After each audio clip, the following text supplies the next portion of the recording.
2, 1. You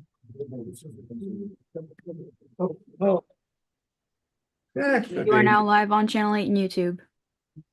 Thank you very much, TCTV. Good evening, everyone. Time is now 6:30 p.m. I'm Chairman Mike Currie, and I call this Select Board Business Meeting to order on this 12th day of March, 2025.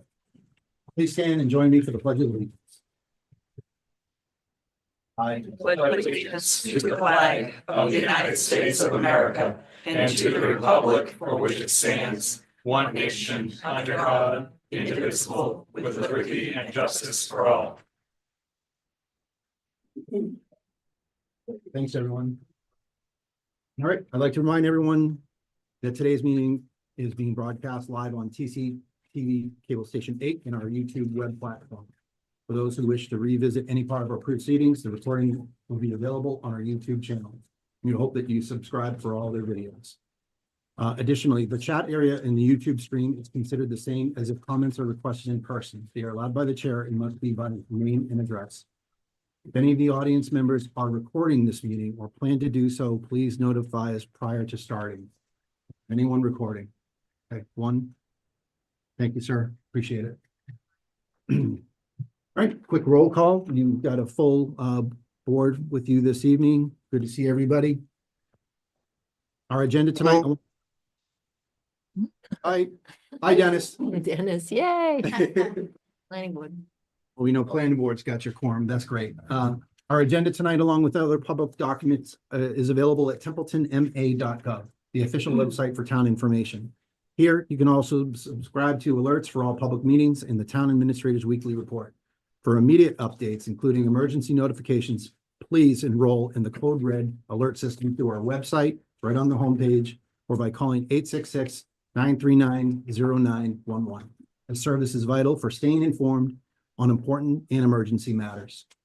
As chair, I maintain the discretion to modify tonight's agenda as needed to manage time effectively, utilize personnel resources efficiently, and ensure public awareness. I reserve the right to rearrange agenda items to best accommodate our proceedings and honor our guests. At this time, I don't have any recommended rearranging. If this is your first time attending a select board meeting, welcome. It's good to see a lot of familiar faces as well. We are committed to serving our community with patience, fairness, and efficiency. We ask for the same courtesy and engagement from all our participants tonight. All right, let's start. All right, first thing we've got on the docket there this evening is approval of meeting minutes for February 12th and February 26th. As it pleases the board, I'll accept motions to accept those minutes when you're ready.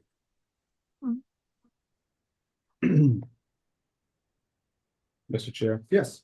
I make a motion to accept the minutes for Wednesday, February 12th, 2025 as presented. Second. Okay, I have a motion and a second. Any discussion? Just- Observations, amendments? Just one amendment. Go ahead, Jeff. After the administrator comments, there was board discussion on whether to add an item to the agenda or not, and there's nothing in here referencing that. Okay. So if there could be Absolutely. something You know added. what he's referring to. Yeah, Okay, I'm if writing you that could add down. in, do you want it to come back to the board so we can? No, if that's amended, Okay. All right, so we have an amended set of minutes. So I accept that amendment. and Second. Yep. excellent. Anything else, Joe? On those minutes. Okay, Terry. Thank you. Under J, discussion advisory committee read file. Just the correction would read HD as in docket, HD 3678 on the second page under J. We've got HB 367. It was a former House Bill 3701, but now it's renamed to HD as in docket 3678. I probably said B, so. Okay. Thank you. I thought it was House Bill. Thanks, Terry. Anything else? We already have it amended and seconded. Any further discussions on February 12th? Hearing none on the motion to accept the amended minutes of February 12th, 2025. How do you vote? Tim? Yes. Jeff? Yes, Matt? Yes, Terry? Yes, And I vote yes as well. Right, second set? Mr. Chair, Yes. I move to accept the minutes of February 26, 2025 as presented. I have a motion. Second. And I have a second. Any discussion, observations, amendments? yep. On E, action RE, delegation of authority to act concerning Depot Pond Dam. The board had a conversation about how to get in contact with the owner of this property where the dam is located, as they have attempted in the past with no response. We've had a response and we've served him. I believe that came out, but it was the state that tried to, they haven't got a response yet. Right? We served him. He's paying $1,000 a day, to my knowledge. He's not paying it. Well, he's not paying it, but No, but from a minute perspective, what's it your- would be, the board had a conversation about how to get in contact with the owner of this property. It was the board had a conversation to enlist the aid of the state to get a hold of him. We got a hold of him. as they attempted in the past, as the state has attempted in the past with no response. Right. Okay, Kelsey, Got that. all right. Amended minutes, Accepted. Tim. Accepted. Great. Any other observations? Just a reconnection of the bill. It's under J again, discussion. HB 367, right. yeah. Oh, It's so- HD. yeah. Happy day, With- happy day. With two amendments. Yes, sir. Any further discussion? Hearing none on the motion to accept the meeting minutes for February 26, 2025 with amendments. How do you vote, Tim? Yes. Jeff? yes, Matt? Yes. Terry? Yes, And I vote yes as well. We are to citizen input. Citizen input. Do I see hands? How many we have for citizen input tonight? 1, 2, 3, 4, 5, 6. I counted 6. If everybody stays to 3 minutes, we'll be good. So if I could ask everyone to stay to 3 minutes. If you see me put my hand up, I'm just basically just giving you the 1 minute warning. But we're trying to keep it within 20 minutes, and I think with that amount of people, I think we'll be good. So who would ever like to come to the microphone first? I'll go first. Okay, there you go.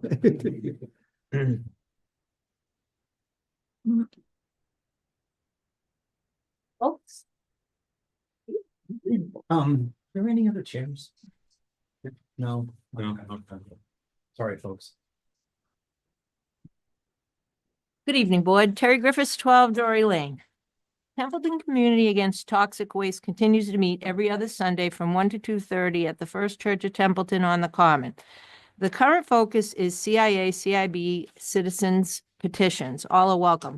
We in no way want to undermine the planning board and want to thank them for hearing us out, offering ideas and showing great concern for the residents of our villages, which is my opinion. The long-term goal with the help of guest professionals is to take a realistic look at all our land as it is today, and where applicable, reimagine it with the values of our community: clean air, clean water, healthy land, and industry that fits. Most of us are in it for the long haul, bringing things back to the planning board. Thank you. Gardner Sludge landfill expansion. It's taken me 2 years to bring my own personal thoughts on this full circle. I too sent a letter to MEPA, MEPA, Massachusetts Environmental Protection Act. A lot of people scoff at the notion of climate change, and right now there is a real threat happening with 33 exceedances to state standards with an emphasis on 1,4-dioxane. This begs the question, oh, wait a minute. I haven't heard too much about climate change as it pertains to the expansion now listed as 8.75 acres. Bear with me. We cut down trees right there, we're losing shade. Then we're going to put down 60 mil tops, no concrete, and fill them with sludge, creating giant compost bins, emitting off gases, and expect the climate to be the same after 17 years. If we heat up the earth over there, is there potential to dry up the wetlands, Otter River, or aquifer over time? I'm asking the board to please carefully consider their response letter in at the end of this meeting. And then just a little FYI, I heard this word called phytoncides. And trees give that off and it builds immunity. If you spend 2 hours in the woods a month, you get like a month's worth of immunity build up. Thank you, Terry. Don't cut down the trees. Thanks, appreciate it, Terry. Next. I'll go. Okay. Yep, and everybody coming up for citizen input, women address, please. Candace Graves, Commissioner of Parks and Rec, 90 Queen Lake Road, Templeton. I just want to remind everybody this weekend, we have the leprechaun traps coming up at 4 o'clock at the Senior Center. More information can be found at templetonma.gov. We also have the softball and t-ball registrations open, and we have the girls softball clinics as well going on. But all the information is on the town website, templetonma.gov. I'd like to, before you consider your appointments tonight, I just want to say a few things. First, I'd like to thank the candidates that are interested in the 3 open spots. We got quite a few applicants this year for those 3 spots. I don't think I've ever seen or heard of this much interest in any town board in a while, and ask that if you aren't appointed tonight, to please consider applying your talents and ideas on other boards. We have many that open needed spaces on those boards that need volunteers. I want to remind everyone of the charge and responsibilities of the Parks and Recreation Commission. The Parks and Recreation Commission shall be a policy-making board responsible for overseeing the management and maintenance of our town parks, fields, and related facilities, and for providing year-round, high-quality indoor and outdoor recreational activities for children and adults with various interests and physical abilities. It shall deliver programs that are diverse, cultural, social, mental, and physical, and establish suitable policies and guidelines related to the programs and the use, maintenance, and improvement of the facilities under its oversight.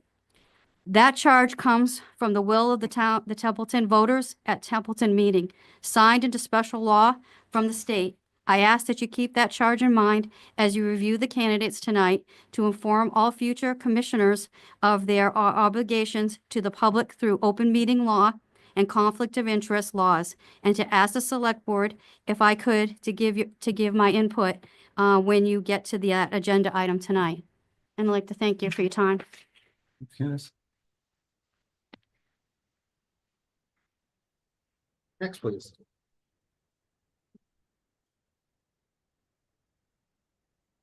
Hang on. Good to see all of you. Good to see you. Name and address, please. Yeah, Noel Francis, 14 State Road. Thank you. I want to emphasize that I am speaking as a private citizen tonight, not as a member of advisory, although I'll talk about that. I want to start is, I really want to thank 3 people, for this service. I know at times, not all of us agree with what they do or what they stand for, the like. First would be Adam Lamontagne. I believe this is one of his last meetings. I have not always agreed with Adam, but I would point out that he has presented a balanced budget during the time. The second person, Mr. Currie, I'm also appreciative of what you have done over the years, your thoughtfulness and the like. And again, maybe people don't always agree with you, but I'm very appreciative of that. I am going to file in town hall tomorrow, and this is the reason why I'm here, is the body of work done by advisory in our 2 meetings this year. There were several, 3 or 4 motions. It's in a great deal of detail. Among the items you'll see will be a draft letter that Terry asked advisory to draft concerning the opposition to the pyrolysis plant and asking our representatives to support House Bill 2678. There's that. The other item, and this is very important, Mr. Kaplan spent a great deal of time And I'm really, I commend him for doing this. He spent a great deal of time coming up with a list of either 10 or 11 comparison towns. And I just ask you as a board and any other town official that you look at this very, very carefully. Mr. Kaplis, the towns that he has on the comparison sheet, we dropped a few. They're absolutely the closest towns. And what I'm concerned about is, and looking at this, is that in many, many areas, Templeton is becoming an outlier community as far as how we fund various things. Thirdly, there's a listing of legislative priorities for the town. You know, it lists everything but the kitchen sink. Few of them will pass, but I ask you to write a letter to your rep and State Senator Peter Durant with those items. And the reason why is this: I'm seriously thinking about bringing a lawsuit as an individual before the Supreme Judicial Court, asking that the general court comply with the open meeting law. And part of the record would be these legislative priorities, which the general court routinely ignores. Again, thank you for listening to me. Please, going forward, try to show empathy and kindness to each other. Thank you. Thank you. Next speaker, please.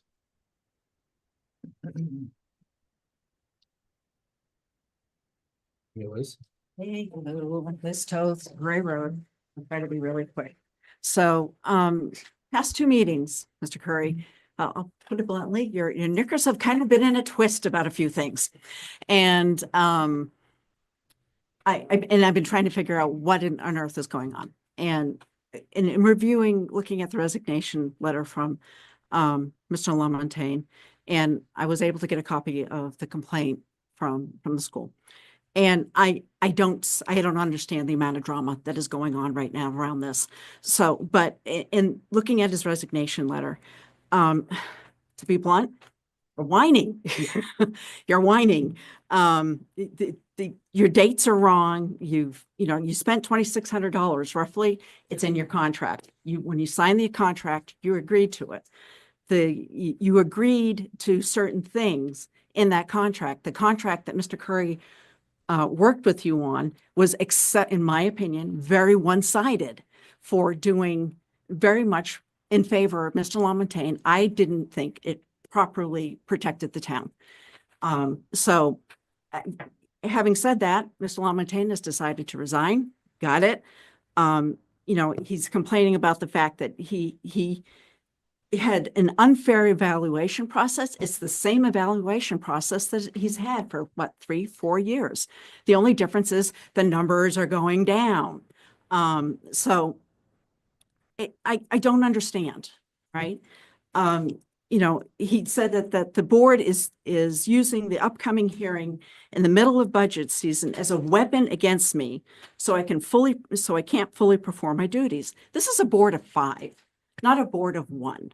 So I take exception to that thing. I don't think all of you are in agreement on what's going on. Ms. Griffiths, in a previous meeting, said she felt the complaint didn't have any weight or merit. I'm paraphrasing it, but I don't have quite the right words. I apologize. So I don't get it. I don't get the drama. And we need to somehow move past it.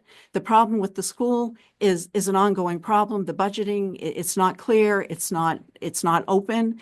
And as a select board, looking at the issue we have with Phillipston in a regional, Phillipston, by their lack of action, has already basically removed themselves from the district. And I think we need to take the next steps. Thank you. Thank you, Liz. Can I ask for the next speaker? No, how many left do I have? Okay, Tim, I know you. I'll go last. Okay. Do I have any more speakers? Tim, I think you're up. We had 6. Yeah, I know. You waved on. I'll be brief. Wait, wave on. I'm sure you tell them my way. Off the goal. Thank you. You're welcome.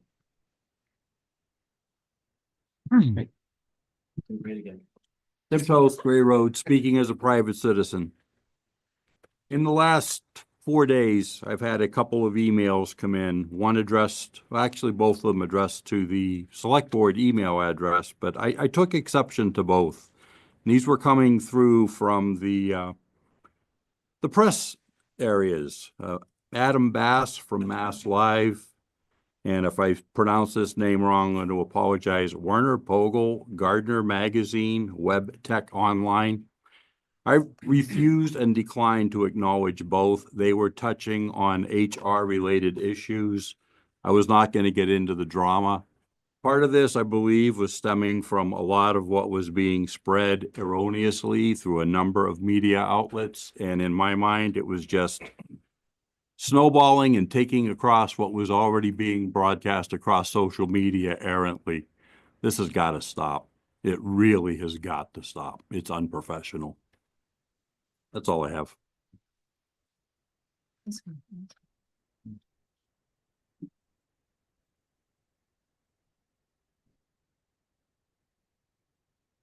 Let's call on speakers.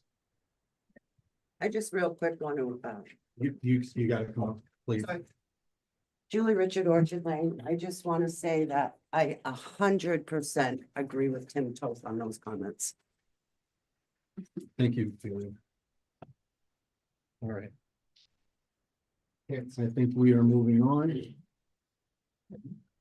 All right, we have introduction of a new employee, Ann Brewer, Administrative Assistant in the Assessor's Office. Justice? Okay. You're not doing administrator? Oh, I'm sorry. Yeah. I did. Sorry, Adam. Sorry, Adam. I swear to you, that was not intentional. Yeah. That was an Freudian slip. I don't know what one. Well, first, I want to thank the select board for the opportunity to serve. Templeton's a tough community, no doubt. But my resignation letter does speak for itself. I do want to thank all the countless people that stopped by the office.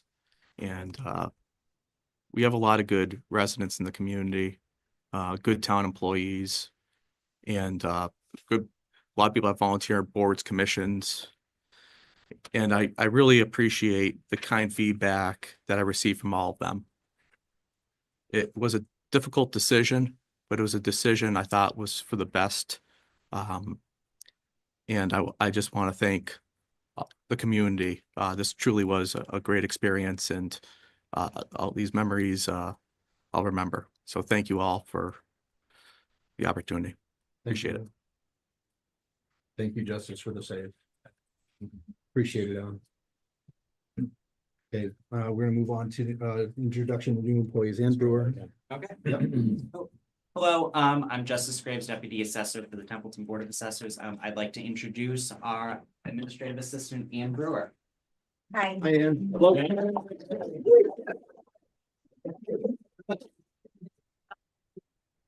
Ann, are you in town?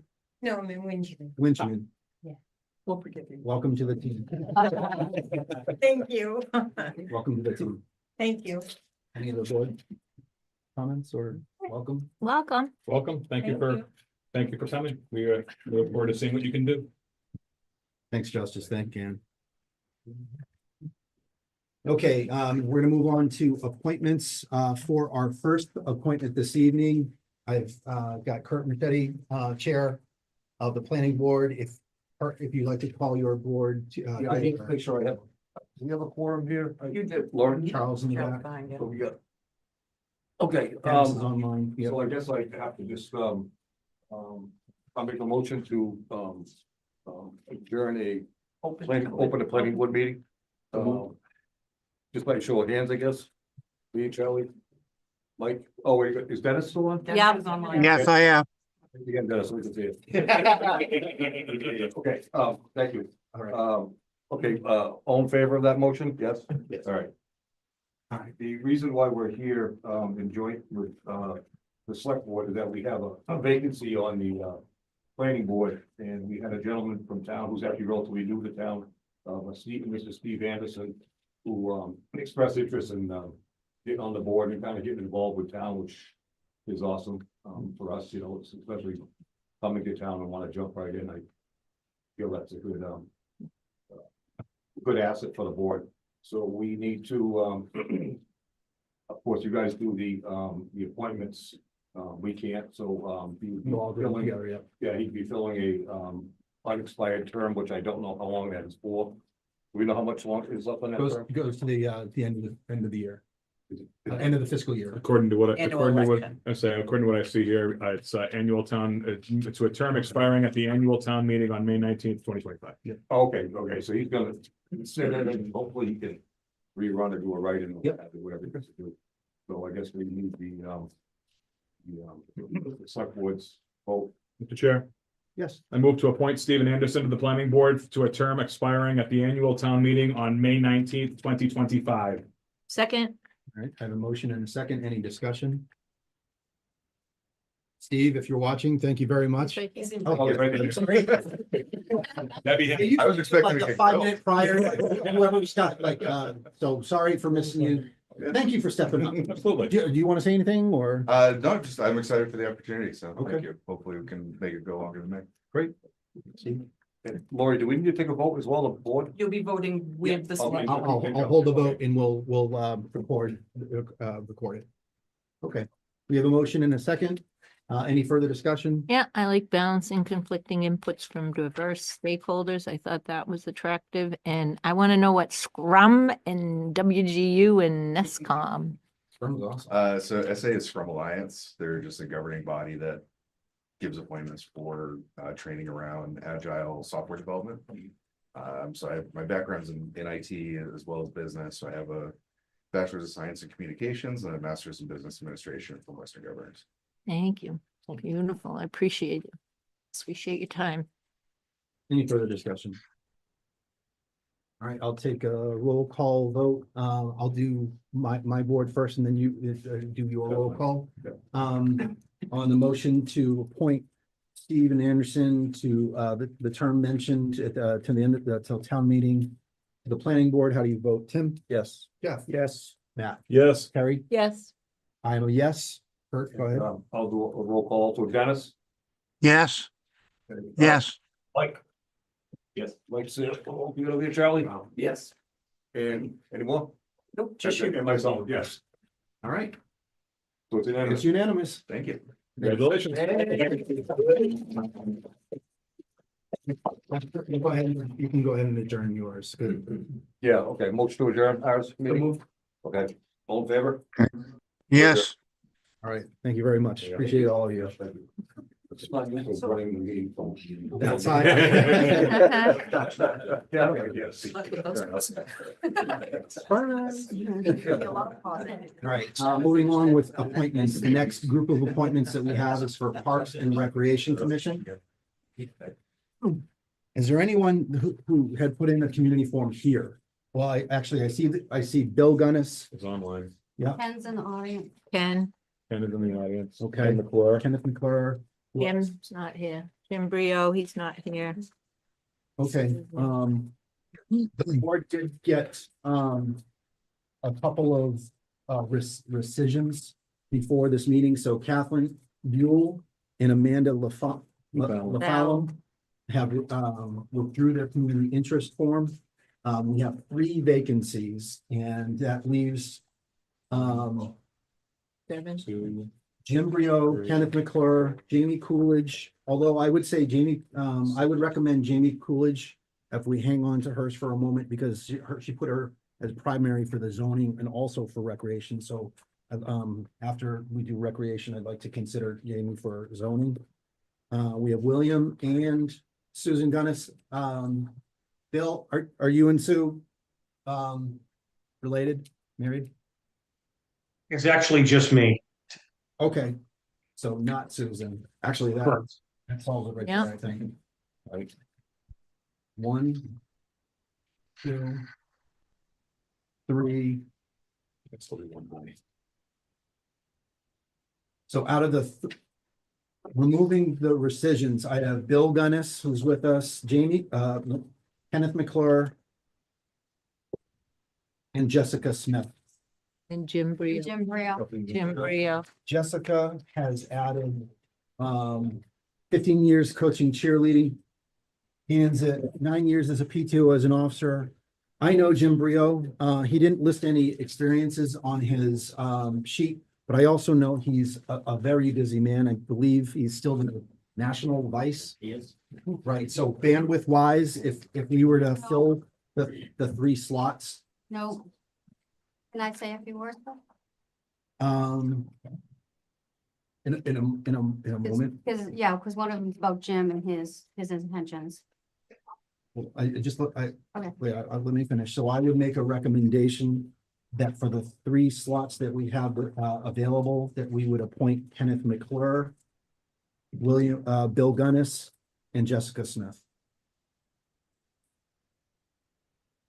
Anything else from the board, discussion wise, or if you think that's a suitable motion? And my reasoning for not including Jim is because, again, I know he's got other things and he didn't add anything extra to his community interest form, where I've got plenty on all of the other 3 in terms of putting the best qualified people into the positions. I know Jim's been wanting to join rec for a while now. Yep, I'm just judging the ones that we have in our packet. I know he is a coach over at Gansett with the track team. And very, very busy over there with that program as well. Yeah. Smith, William. I recommended Smith, Gunnis. William Gunnis. and Ken McClure. That is at the motion, because I have a We different. haven't made a motion yet. Okay, so I would say William, Jim, and Ken. That's my opinion. William, Jim, and Ken, because I know Jim is the Heroes Park. He's interested in that. Ken's right here too. Well, Candace also wanted to make comments if she could. Yeah, so. Jim's understand. got experience with the veterans, and he's doing a lot of work on Heroes Park, so that to me adds a little bit of. Right, you may know that, but he didn't include it on his form, so if I'm to judge all of them equally, I don't know some of these people. And I'm looking at their form and their qualifications that they gave to us. I think everybody knows them. But I also know that bandwidth wise, it's got other things. That's why I make the recommendation for the people that filled it all out, whether they were highly qualified or not. You know, Ken's here. That's the reason I made my recommendation.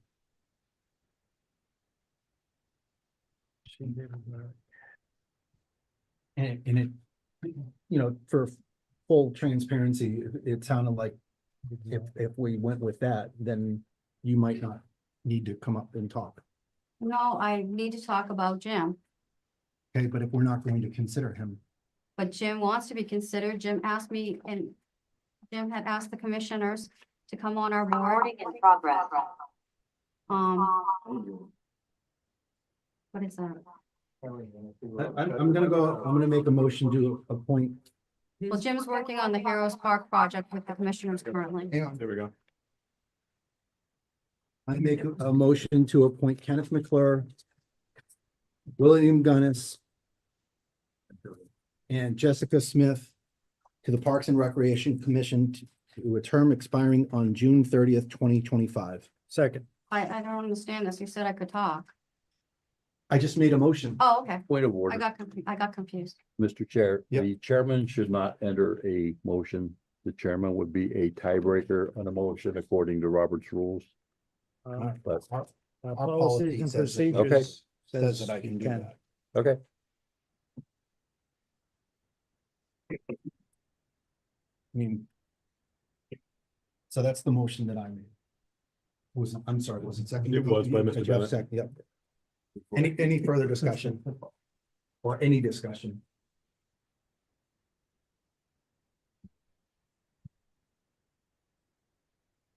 And Candace, if you were gonna speak only on that, No, I have, you have most of the recommendations, the 2 others. Just that, no, I guess my point is, if we're not considering someone I'm not gonna allow discussion on someone that the board is not considering. I don't understand why you're not considering, because he left that line blank. That was part of my reasoning. Right. Mhm. Jim was in Washington when he filled that out. He put it last minute because I had called him to tell him that because the commissioners had met on the 24th and to explain to him, what they had thought about him being on the board. He had had interest, and I explained to him that they were excited that he wanted to come on the board to help us with the Heroes Park project. Come on up to the mic. Yeah, so Jim has a special skill set with the Heroes Park project, being a veteran. And when he was in Washington, he talked to, he brought a package on behalf of Parks and Rec about getting possible grants or something to McGovern. And I knew he was going down there, so I was just following up on our meeting on the 24th that we had this, the commissioners to say, yeah, that they think it's because he had come, but we had some cancellations because of sicknesses. And so I followed up with him and said, you should probably get your application in. And he said he'll try his best to fill it out. It's electronical and it's not the easiest thing to do for everybody. But he has a strong interest for it. The commissioners really feel that they really need his expertise of being a veteran with that park. And he's been doing a lot of stuff. He's starting this conversation on it, and he's been visiting different places. There'll be many monuments that will have to be, and bring many actors into the, from public service, the public service monument with, all those groups. So And you're Jim in is fa- well you're in fa- equipped for that. Okay, you're in favor of it. I'm a film Jim because he's well equipped for it, and he already had interest, and he even came and talked to Adams months ago. But I'm withdrawing my motion. Yeah. I'm gonna let the board. I was trying to be expeditious for what Right. the information we had. It was just that he came, Thank you. he Thanks for the came in, testimony. I'm and withdrawing. that he was on our agenda for that reason to talk about that. And then we had a cancellation, then he came, but that's why I want to advocate for Jim, because Okay. he had a real concern about Heroes Park, of the history of Heroes Park. And he wanted to make sure that he could really help in making sure it gets executed for the veterans and all of the service that park will have. I Okay. don't disagree with Okay. anything, but if you're speaking out in favor of him, then I withdraw my motions. Yeah. And then Bill brings Gunnis brings a skill set. He helped the Parks and Rec commissioners draft up a policy on the basketball program. So he's familiar with policies. He's worked in the concession stand. He's jumped in everywhere it's needed. He's worked as an assistant on the basketball program. He's been instrumental on the first of our softball program and training our first 3 umpires that we had. Without him, he's just brought a lot. Everybody in town loves him. The players, the events that they work on. He works in the food pantry in the town. And he's just a wonderful fit. He understands rules, policies, and all of the stuff that commissioners have to do. And then we have Ken, and Ken does the Boy Scouts, so he understands all that structure, which is helpful with programs. He has a background with, I don't know if it's on his application because I don't have it in front of me, being able to work with our laborers to understand. We have many projects. We have the Hooten Park project going on, like I discussed in Heroes Park. And we're putting in swing sets this spring. So having somebody that understands about building and construction and then understanding, like I said, the Boy Scout aspects. He does a rocket day. He's helped out with the movies. And the commissioners, they had known about his application and they were very excited to have Ken on our board, possibly.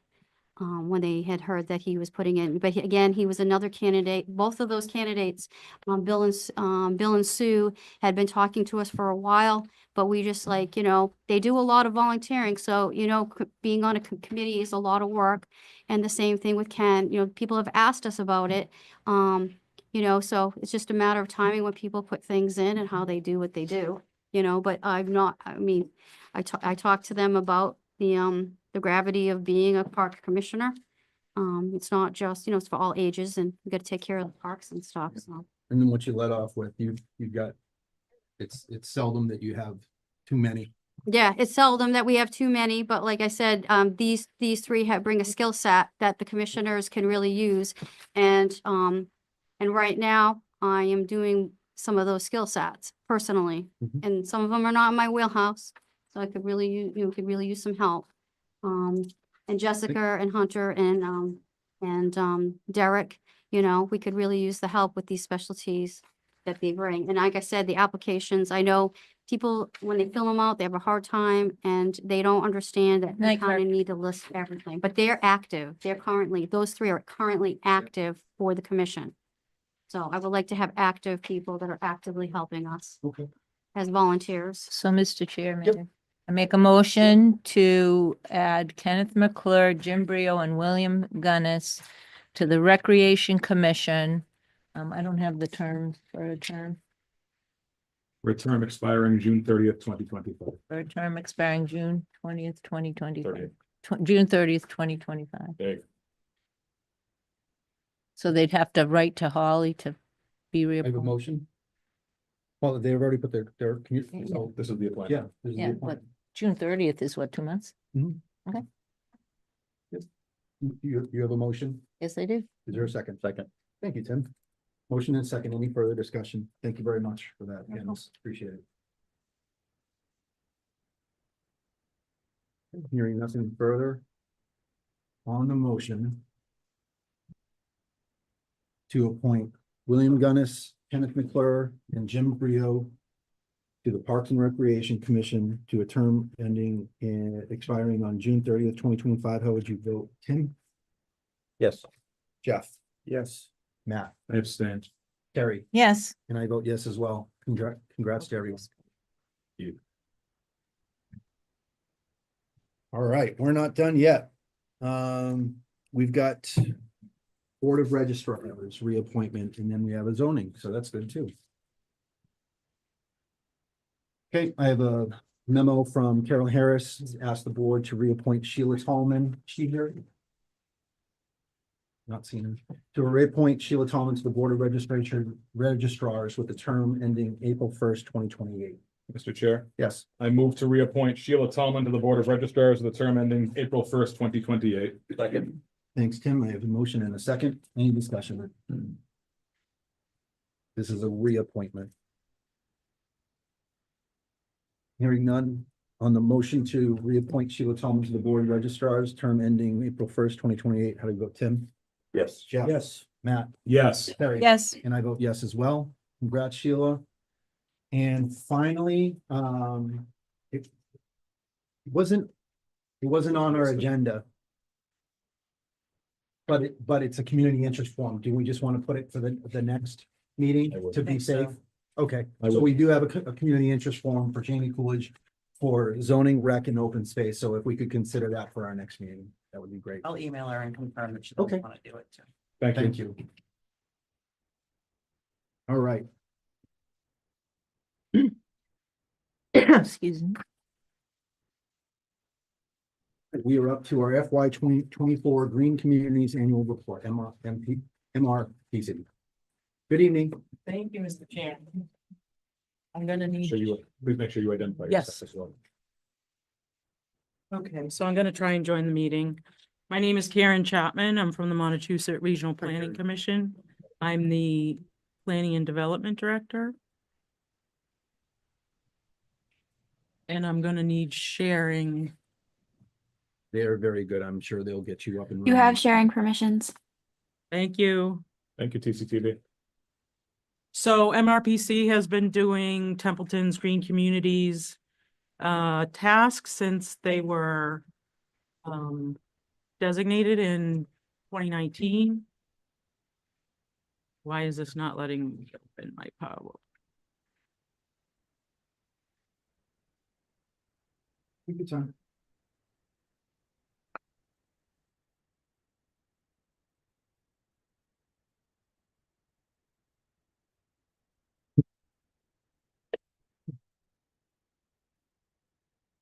I save it in 3 places, so this doesn't happen.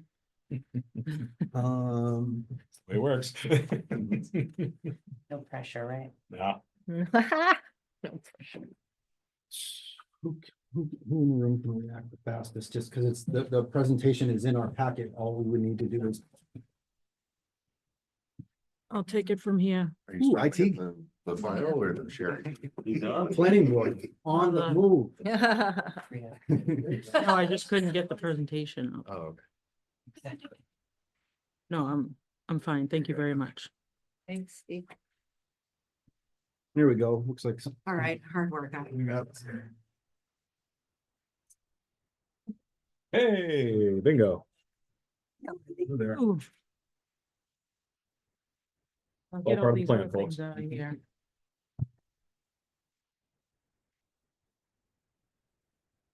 Thank you for your patience. Of course.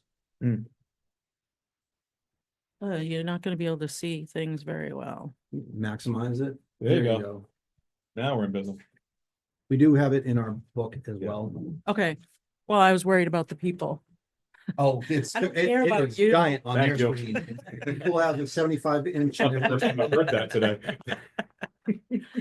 All right, thank you. So, like I said, I'm Karen Chapman from MRPC. The team that we have to work on green communities is Kayla Kress and Zach Kay, who do the annual reports. Gracelyn Currie, who is your grant writer, and she's helped on these projects as well. And Kelly Brown is the regional coordinator. I don't know if any of you have met her, but Gracelyn does know her.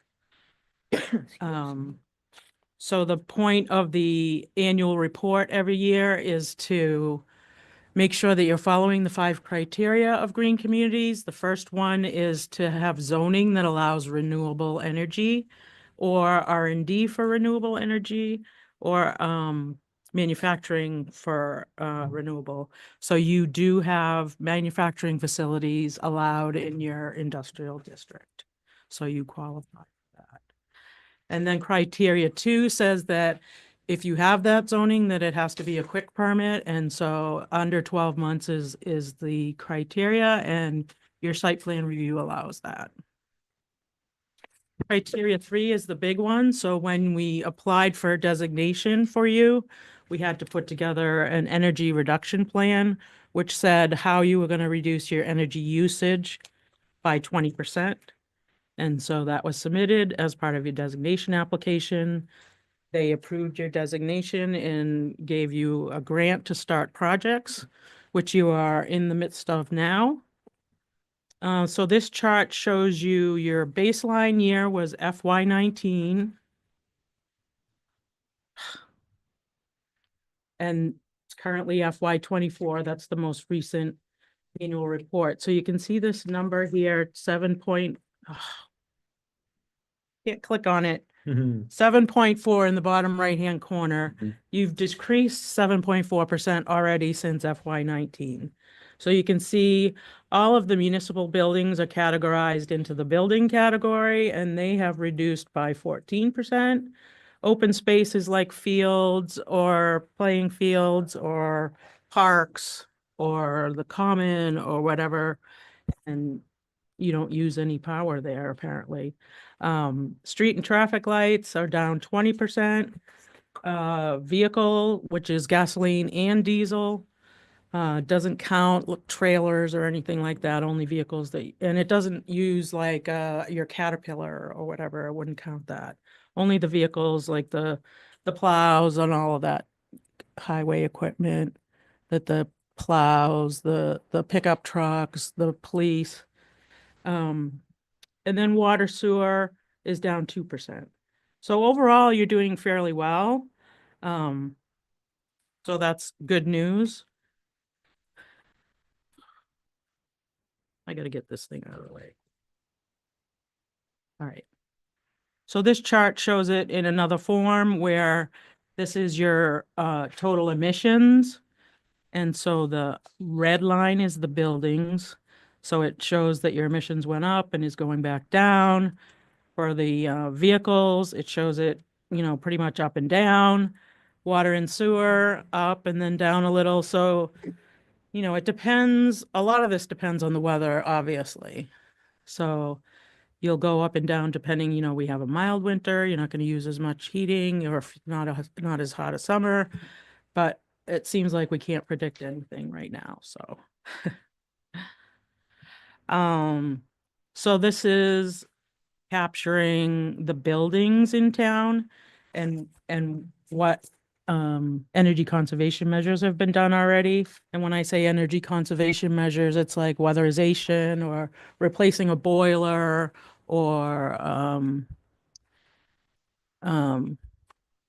switching out, adding a variable frequency drive to a motor or a pump, things like that. So you've done lighting in the highway garage, and you've done weatherization in the cemetery building, in the 2 fire departments, and the library and town hall, here in town hall. And you also purchased a hybrid police vehicle. That does say Townsend. You do mean Templeton, right?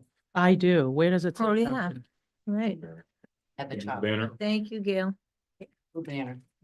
Oh. They're I- doing pretty good too. You work for them? I do. We just did theirs.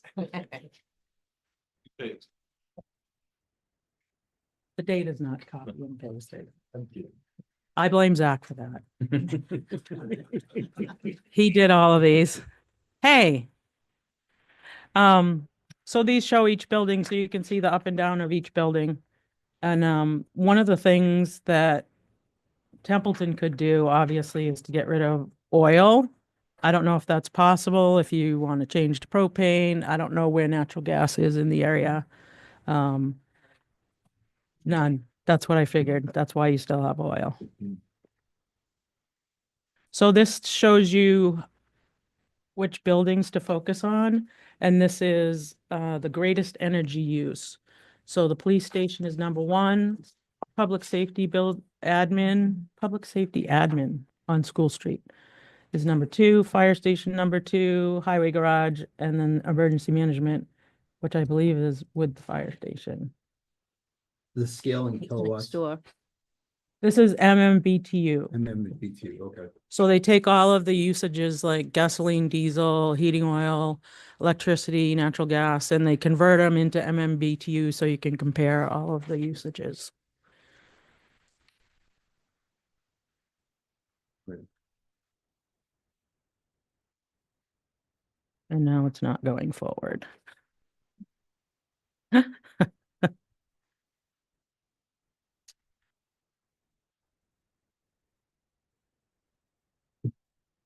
I apologize. That's all right. Click on the screen. Okay, so this chart shows the highest emissions, and it looks like it's the same, and this would be in CO2 units. And speaking of emissions, we're actually doing a regional GHG inventory for all of our communities, so that will be finished in May, and we'll be presenting that to all our communities.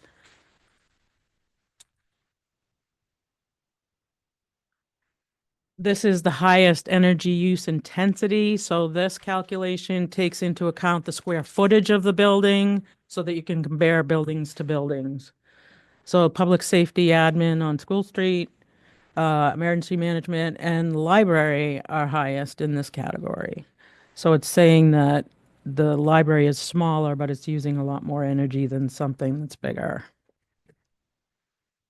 Energy use over time for diesel and gasoline. You can see the diesel has gone, the gasoline has gone up and the diesel has gone down. You have one hybrid vehicle, and if you could get a hybrid vehicle every time you apply for a grant, that would be great.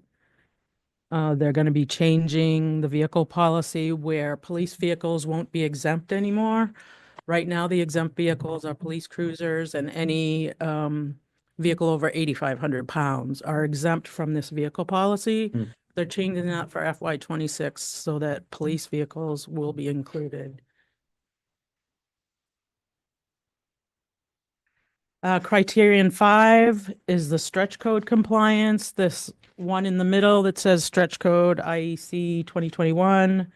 That is what you currently have, and that's all you're required to have. In the future, they may go to the next step, and that will be a town decision where you'd have to have a town meeting to go up to the next code. I know that there are some communities that aren't happy with the stretch code. We've had one of our communities get kicked out of the Green Communities program because the town meeting repealed the stretch code. So they snatched their grant award away, and they are no longer a green community. Oh, geez. So since the baseline of FY '19, the town has seen an 8.7% reduction in energy use. Water sewers decreased 2.2. Building energy use by 14.3, street and traffic lights 20.4, and vehicles by 7.1.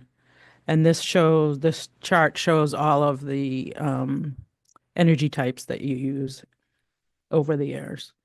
So the least energy efficient is the public safety admin school street building. Fire station is second, highway garage, and then library. So that's a summary of the buildings. And so each time you apply for a Green Communities competitive grant, you can get up to 225,000. If you have environmental justice locations, which I believe you do, you can apply for up to $250,000. And then there's another grant program where you can be a climate leader and do a multi-year decarbonization of all of your buildings. And that is grants up to 500,000. Like I said, climate leader communities, best practices. They really want to electrify every building in the state, which I don't necessarily agree with. You got to make electricity, right? Somehow. Support for on-site solar, support for geothermal for existing buildings, and other types of projects. You must be a green community in good standing, which you are. You have to have a local committee that would drive this.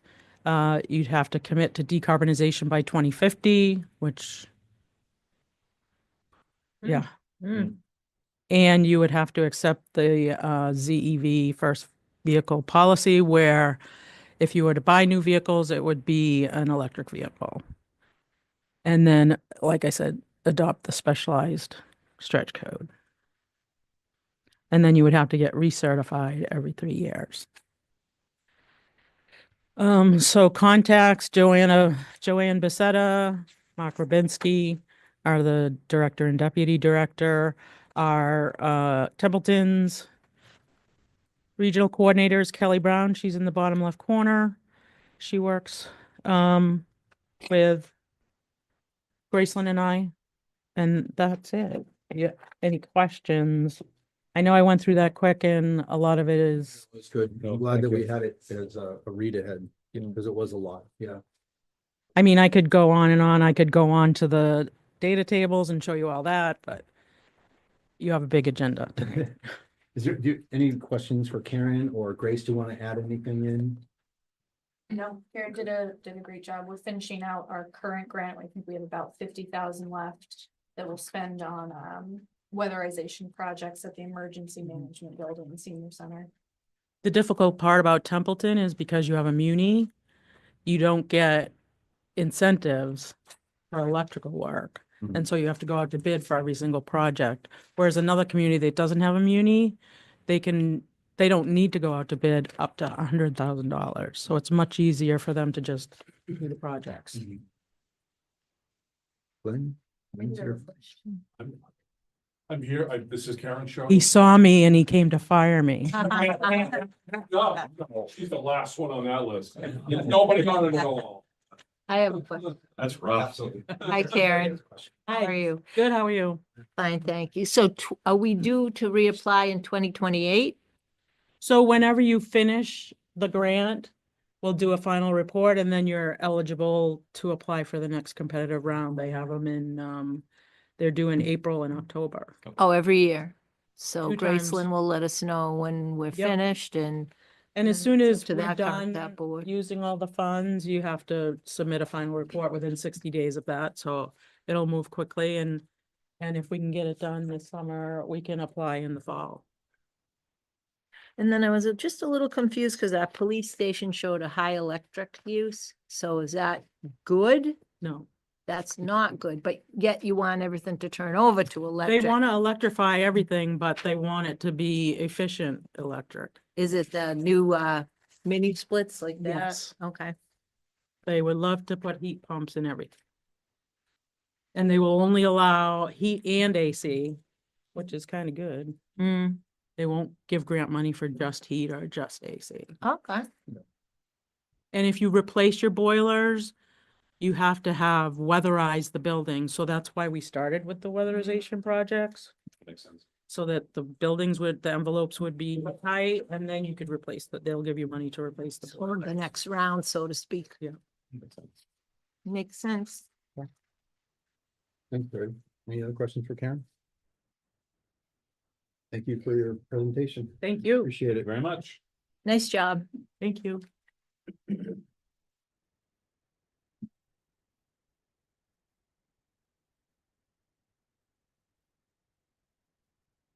Okay. Next. We're moving into item D, action related to for Templeton Select Board Operating Procedures Policy, the removal of Mr. Currie as chair for cause. Jeff will be leading off the discussion. As chair, this is, as Jeff had said in the agenda item, this is board, basically board business. He is speaking to the board.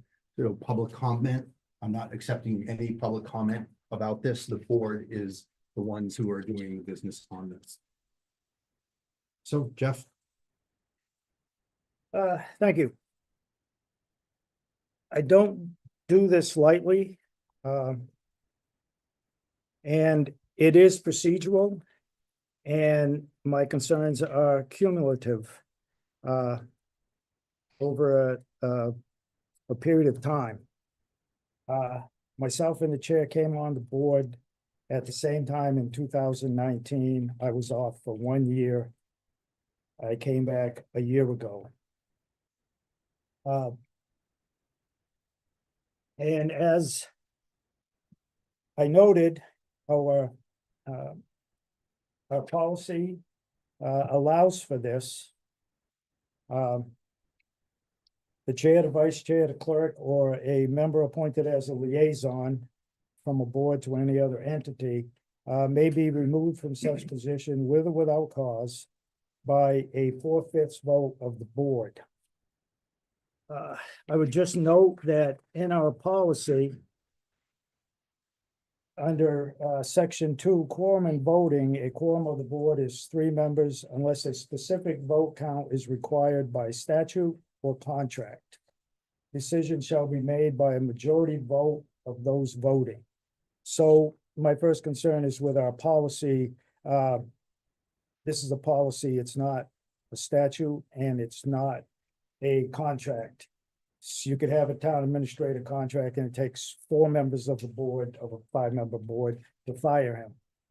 We don't have that, so that is I have a concern if that is actually legal, but that being said,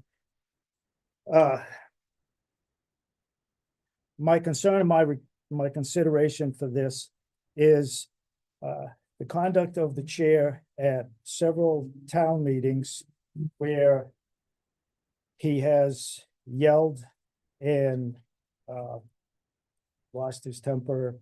You can say it's emotion, whatever, but he has yelled at residents at a town meeting.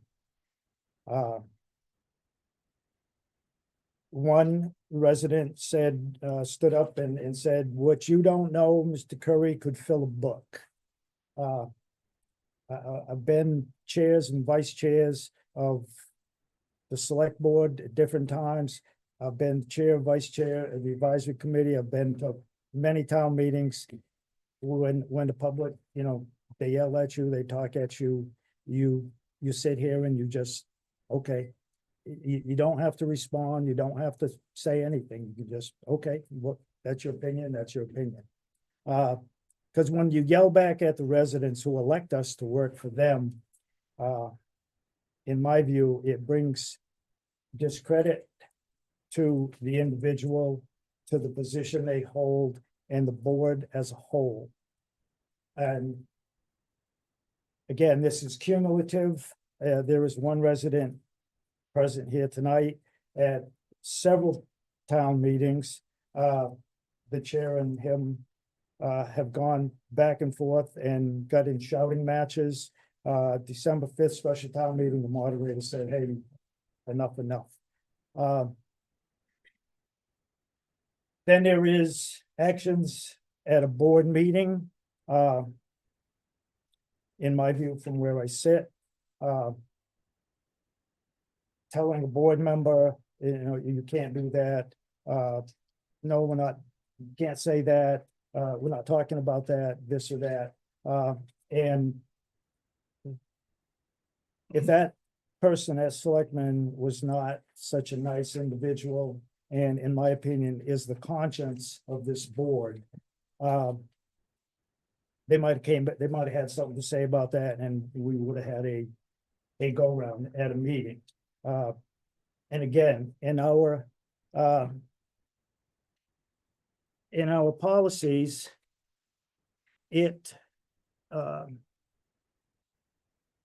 states that in our interaction with the meetings, and the vice chair brought this up several meetings ago. We have discussions, we have decorum and civility. I've been at meetings, I've been yelled at, I've been called names, blah, blah, blah, whatever, and you just sit there and, okay, it's the job. I'm not saying it's right, I'm not saying, but when you sit up here or you sit at any position where you're elected or appointed, the residents, and there's been a court ruling on this. You don't have to like what they say. You don't have to like their attitude, but you can't shut them up, and you should not argue with them and yell at them. And then actions at the last couple of meetings, which I believe put the board in jeopardy, and did not follow board procedures as far as getting something on the agenda for discussion. It was the February 12th meeting to add an item at the beginning of after the meeting started, but at the beginning of the meeting. And at the meeting, it's 13 minutes and 32 seconds into the meeting, the chair states he wishes to add an agenda item. At 13 minutes, 37 seconds, the chair states the issue happened in the last 24 hours. But in his written statement to the Gardner News, he stated it's happened in 12 hours. Last 12 hours. The proper way to do this, according to 940 Code of Mass Regulations 29.00, the open meetings, is if you're going to have something that comes up within the 48-hour window, you're 30 hours, you're 20 hours, you're 10 hours from the meeting, you can amend the agenda and put that item on there for discussion, but that's not what happened. The chair took it upon himself to, at the beginning of the meeting, to add an agenda item. There was a back and forth with the town administrator. The town administrator was pointing out it's not on the agenda, and the chair said it's going to be very shortly. That, to me, is, again, putting the board in jeopardy of the open meeting law and not following procedure. The board at that meeting discussed it, and it did not happen. And at that meeting, and I'm just a simple little guy from Templeton. I'm not the smartest guy in the room, and I'm a little slow. The school committee chair and the superintendent showed up at that meeting. There's nothing on that agenda about the school. And again, in a written statement to the Gardner News, and this is public record. It's out in the open. She said she was here for an unanticipated item. Again, nobody's gonna convince me that, just being an average person, he must have known about this. This was going to be brought up or attempted to be brought up, because if it's unanticipated, unless you're telepathic or you have a crystal ball or a time machine, how do you know that's gonna be brought up? And just because it's not brought up at the beginning of the meeting, I could have mentioned it in member comments and asked for an agenda item at the next meeting on that. If you were here for something, when it didn't get put on an agenda item, it was, we have a complaint, we have an issue, and it didn't get put on the agenda, and the superintendent of schools and the school committee chair get up and they leave. The conclusion I come to is they knew some way that this was gonna be put on the agenda, or at least brought up. If it's unanticipated, how do you possibly know it's gonna be talked about? And you leave at the beginning of the meeting without staying for the whole meeting to see if it could be brought up.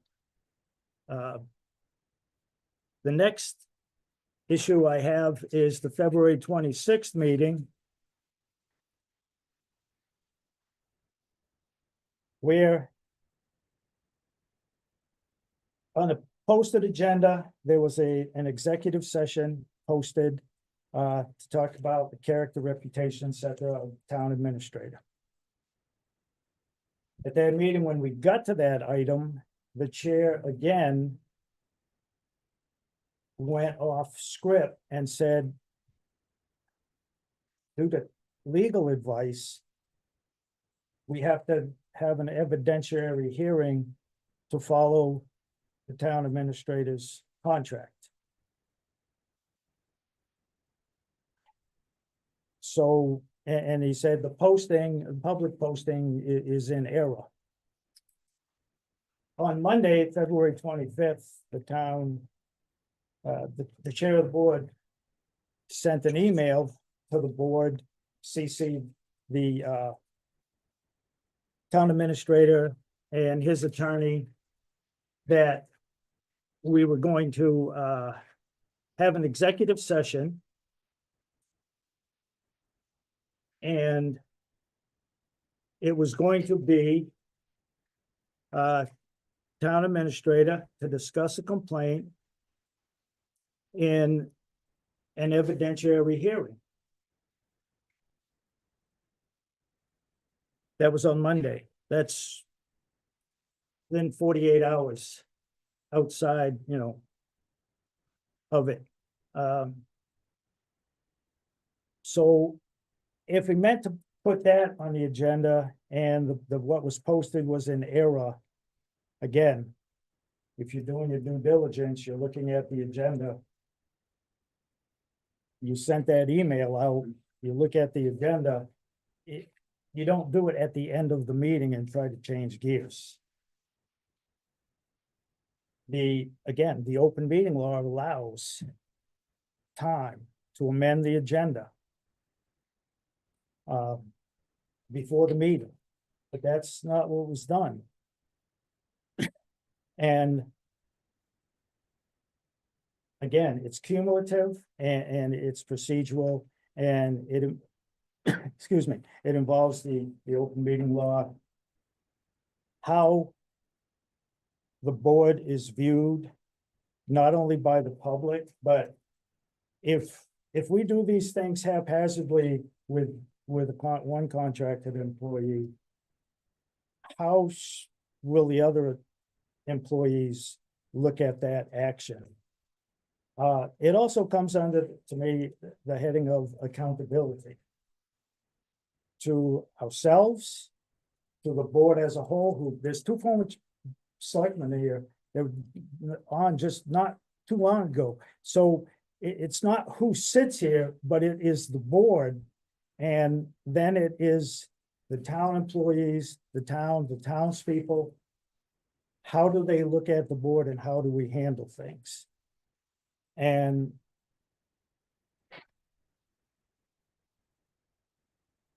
I think that for whatever reason, something has gone amiss.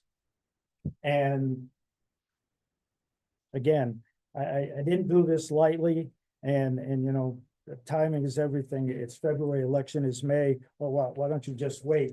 I just think it's that important. And it is a board decision. It's not my call. I'm just bringing this up and our policy. Again, in the article, it says it could have been done, and Mr. Currie in his written response, it could have been done in the 12-hour period. And then the next paragraph, well, it can't be done because of only it was 12 hours. I do not misunderstand, as was stated, and no, I was not aware of the chair conferring with town council and this complaint that was the informal complaint, verbal, was received way earlier than the formal complaint that is dated February 12th, 2025. I was not aware of that because the chair did not share that with the rest of the board until February 24th. That's a serious thing to get a complaint of the town administrator's actions, et cetera, whatever's in the complaint. And he's still an employee of the town. It's still an HR thing. I don't know how the complaint's name, and it's all out there. Who released it, who gave it up, I don't know. But that's a whole nother issue. And I would like to know when that verbal complaint was received, when the formal complaint was received, and when the chair, on his own, and he's one of 5. He has no more authority, no more power, no more rights than anyone else on this board, other than state statute.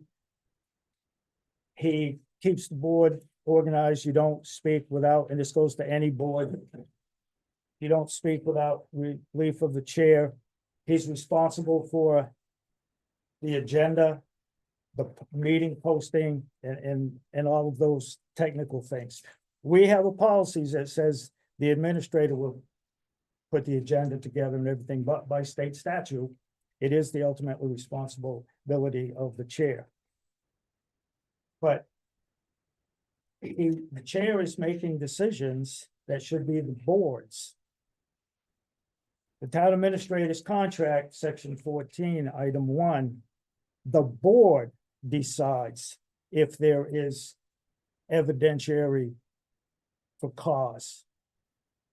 Not one person, it's the board. You receive a complaint, you disseminate it to the board, call a meeting, and this is what we got, and what does the board want to do? It is the board's decision. And I don't misunderstand any of this. The only thing I wasn't aware of is when the complaint came and that the chair was conferring with town council without any input from the rest of the board. So all of these things led me to the decision to look at our policy and ask for this section to be on the agenda for the rest of the board to decide what they want to do. It's a board decision. It's board business, as it should have been from the beginning.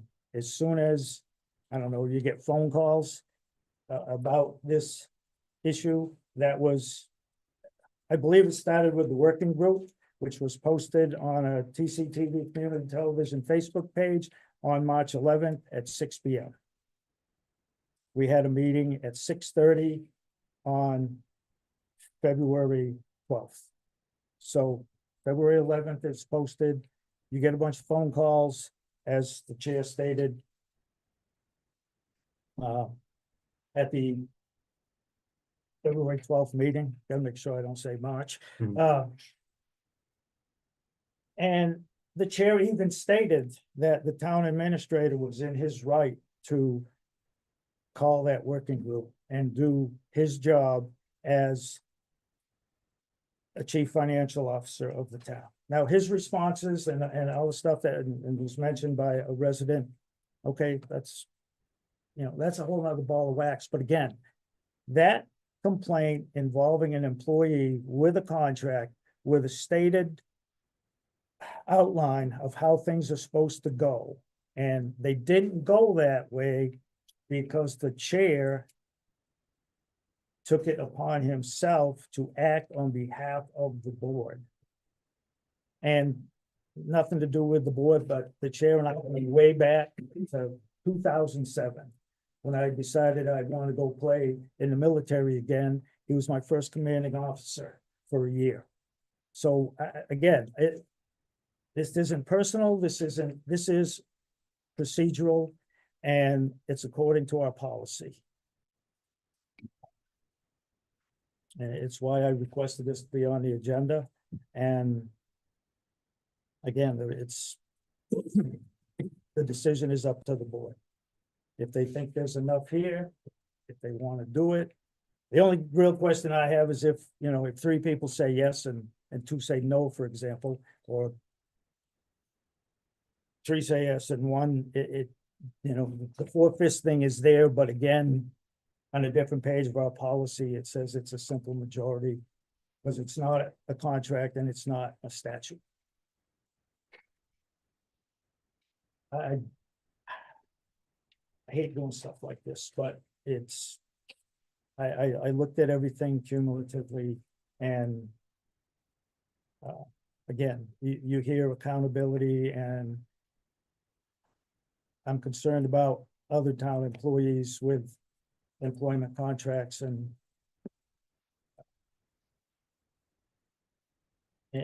how they feel, and do they feel they could be in jeopardy because someone doesn't like their management style, doesn't like what they say, doesn't like what they do, even though it's legal and within their employment contract and their duties. But we get a complaint and then boom. I wish the informal complaint would have came to the entire board as soon as it was received. The formal complaint would have came and we looked at the contract for the town administrator and, oh, we have to do this first. The board has to decide if there is merit to that complaint. And then we do those steps. It's all outlined in his contract. And what really bothered me was the February 11th meeting, we had a town council sitting here remote. And they sat there in silence. I would have thought our town lawyer would have spoke up and said something, but again, this is procedural and it's cumulative of various things that I've seen. My time on the board from 2019 to present. Thanks, Jeff.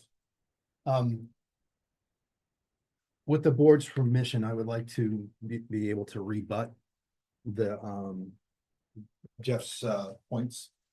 And obviously, there's room for more discussion. I just will offer a quick rebut, but I am going to say, I appreciate my time on the board with Jeff as I do with all of you. I appreciated the way that he started out to say, this isn't one thing or all, it was cumulative is what he said. Again, I'm speaking to the board right now. I know we've got a packed house or otherwise. So take all the cumulative stuff. I would like to only address what he has offered about my service in his packet, in the complaint in the packet, and you can use your relationship with me for everything else. So I just want to be able to rebut each of the items and offer my my view. So I looked at them as counts against me. So count one, I believe is false. I've conducted myself as a caring community leader, as well as expressed my own concerns at every town meeting I have attended.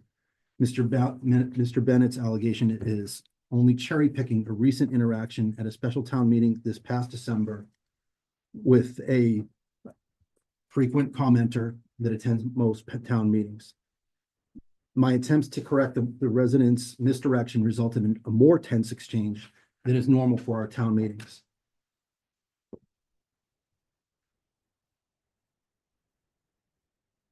Count two, this is subjective. During any of Mr. Bennett's time on the board, he could probably agree that we have never had 100% consensus on 100% of the issues, 100% of the time. I believe that Mr. Bennett is referring to my member comments from our last meeting where I said I was reacting to a member's question at the previous evening's planning board meeting. I did indeed insinuate that one of our members present at the planning board meeting made a comment, where did Article 8 come from anyway? And I wish to set the record straight that our own board and that the select board members specifically called for all of the work and resources to create Article 8 that had ours, the planning board, and town council support.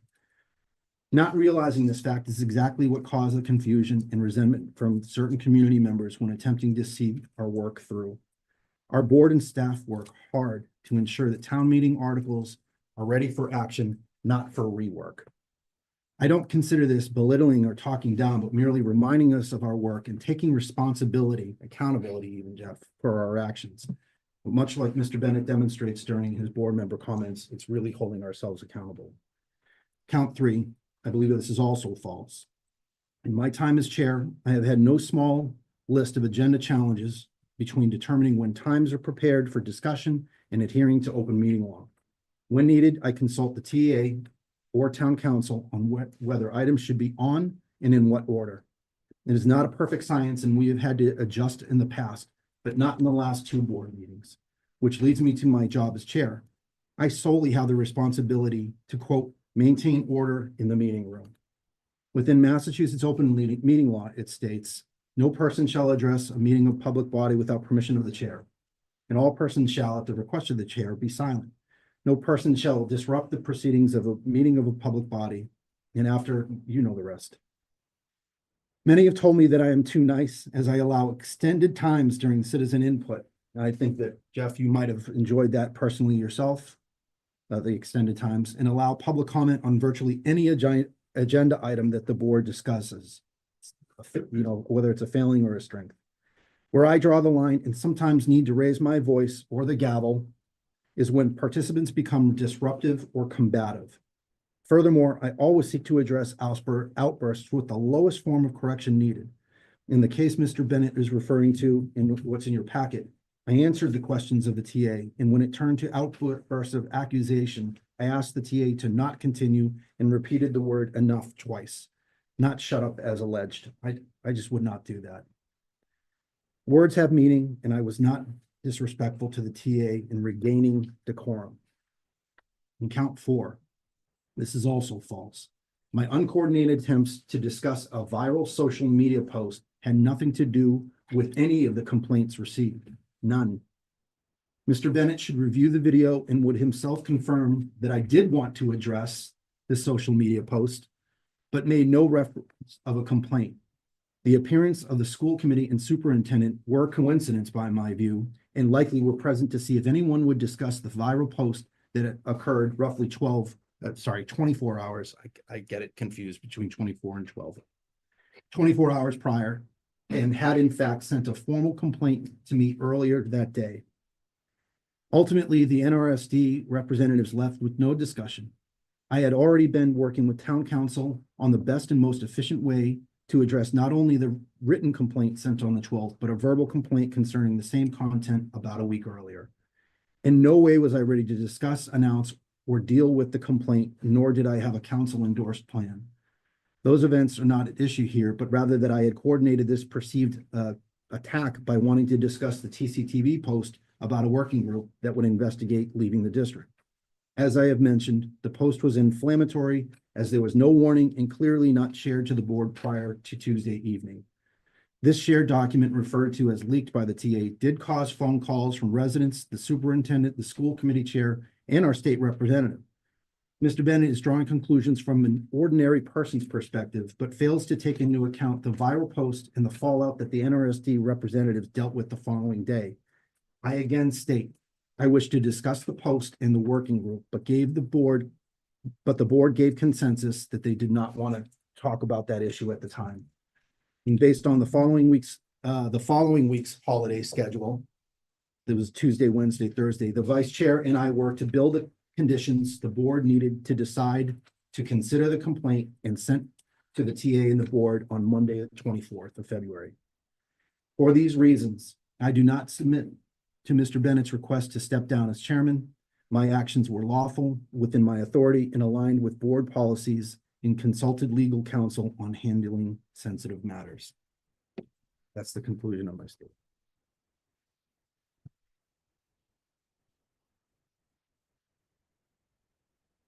Tim, Matt, or Terry, or if there is a motion to be made. I just have a comment Yes, Tim. on some of what you just brought up. Talking about raising the gavel. In December, I was not able to attend the meeting due to a unforeseen sudden circumstance at work, but I watched the video. And my blood pressure skyrocketed and my vision was about as red as Mr. Bennett's shirt. When you did indeed raise the gavel to my spouse, and it is in your best interest I was not here, because I guarantee one of us would have left the room in handcuffs. That was assault, and had you thrown the gavel, which watching the video I thought was going to happen, that would have been battery. That was unbecoming of any member of this board, but especially of the chair. I'm very sorry for that. Well, unfortunately, it happened. But that is one that I just can't forget. And it was rather unfortunate. And sometimes, yeah, we all have our bad days, but it's incumbent on all of us. We've got to keep our emotions in check when we're doing this job. And I'm as guilty as the next person. We get highly charged, we get emotional. It's part of being a human being. I find it rather frustrating, but yeah.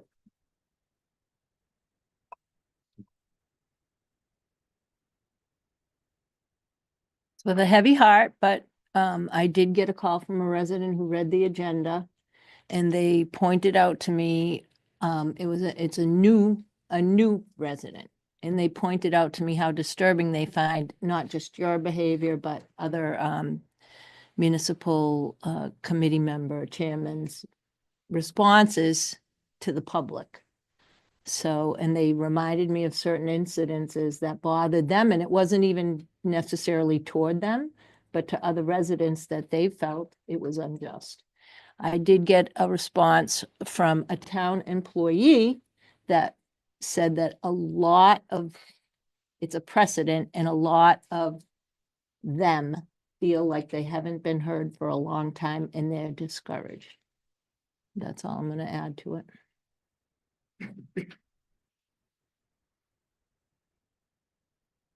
Yes. I will note that on the February 26th meeting, 1 hour, 49 minutes and 42 seconds in, the vice chair made a point of order and addressed the chair. Mr. Chair, you've said enough times. And then you started continuing to discuss the thing more and to discuss further. And again, the vice chair, we can't discuss this. Again, this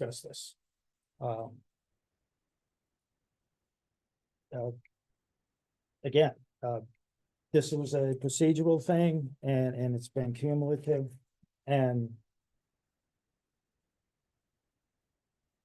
it's not cherry picking, because it's not, you don't do it to every resident.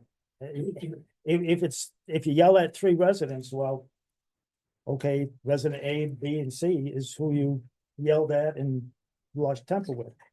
That's not cherry picking. It's, if you yelled at everybody, well, then it would be like, you know, you disrespect everyone. But if you only disrespect one or two people, I don't know, what am I supposed to say, 10? You know, it happens to this resident, happens to that resident. That's not cherry picking, that's just a fact. Just a fact. And you stated in your rebuttal that you were working with the vice chair. Again, where's the rest of the board? Where is the rest of the board in that? If there's an informal or formal complaint against an employee with, in this instant, this example, is a little merit in there and a lot of not so much merit. But again, it's a complaint against an employee from another legal separate entity.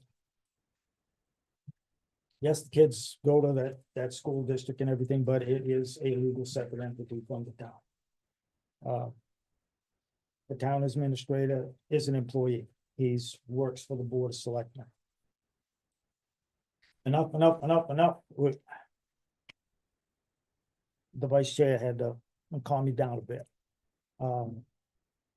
My biggest concern is going to town council and coming up with moves without even sharing with the board when you first got the informal complaint. And how did that come? Did that come by phone call, face to face, email? What? I would like to know that, and the rest of the board should have been, as soon as you heard that, the rest of the board should have heard that, so we can be aware of it. So when we get to a meeting, and you bring in something up, we would be aware of the situation. We would know the when, the who, the hows, and what we may have to deal with coming down the pike, so to speak. That's what bothered me the most. Is the rest of the board. I thought there was 4 members that didn't know anything about it, but there's 3 of us that were in the dark. And that can't happen. It cannot.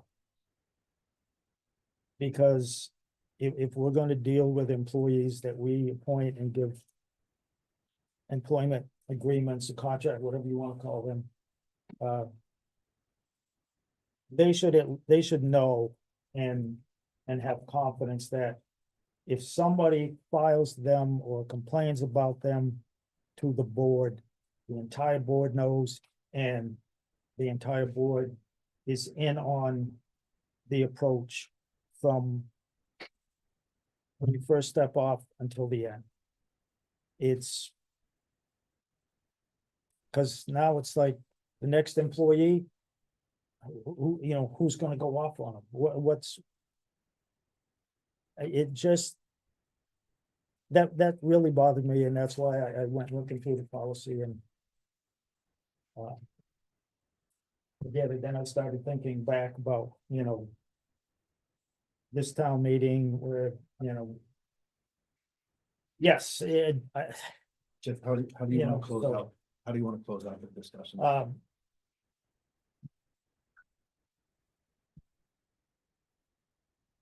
I would just like to say that whoever is chair, you know, moving forward, when something comes up in this board business, it needs to be shared with the entire board. It's the only way this is going to work. It's the way it's supposed to work. It says right in our operating policies, it says it in the law. We only have authority to do official things at an official meeting. We can't bind the board or anything by ourselves. Go talk to anybody. I talked to Chris Casvan and the business manager a whole bunch of times. I was there with Mr. May and other members, some on the advisory, some not. We go and ask them about the budget, talk about numbers, this, that, and the other thing. But never said, well, yeah, I'll get that passed for you, or yeah, we can fix that. You can't do it.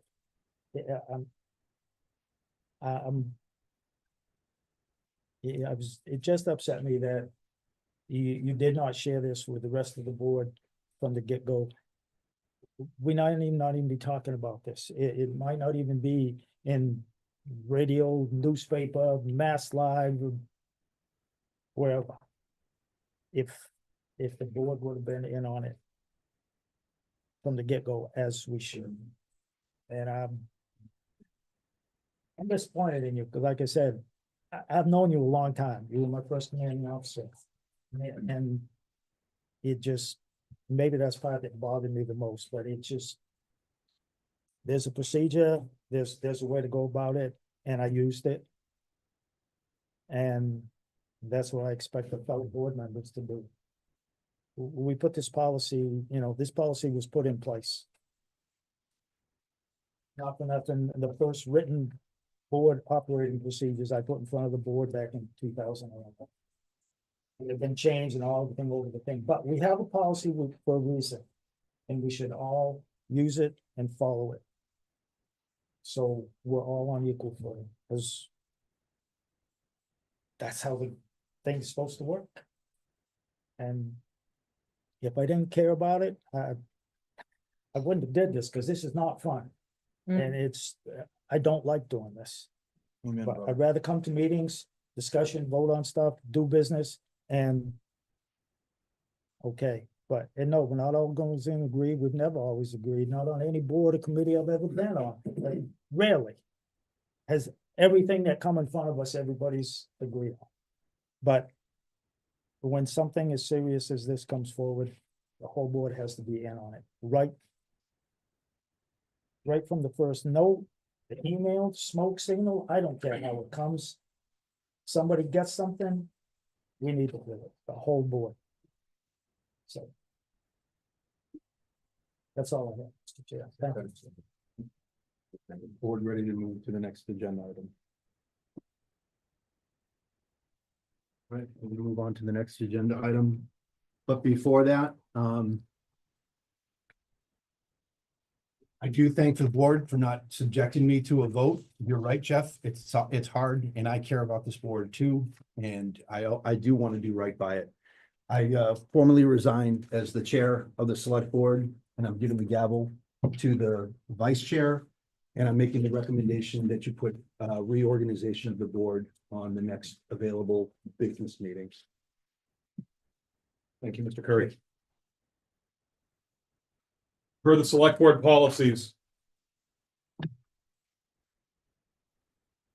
I'll make sure I get this right. Under section D, roles and responsibilities, item 4, roles and responsibilities of the vice chair. The vice chair shall have all the duties and responsibilities of the chair in the event of a vacancy, disqualification, or absence. Mr. Currie's resignation creates a vacancy in the position of chair, and therefore I assume those responsibilities.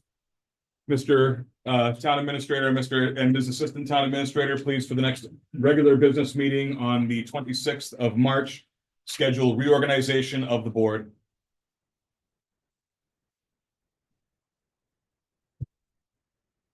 You're sitting pretty close to the center, so you don't have to change. Yeah, no, we're not doing that tonight. All right. If there is no further discussion on action item D, and there is no action to be taken, we will continue to action item E, action open meeting law complaint. Mr. Chair. Mr. Currie. I move to have town council respond to the open meeting law complaint. I have a motion. Do I have a second? I'll second it. I have a motion and a second to have town council respond to the open meeting law complaint. Is there any discussion? Mr. Chair, Ms. Griffiths first, and then we'll come back to Mr. Currie. Go ahead, Ms. Griffiths.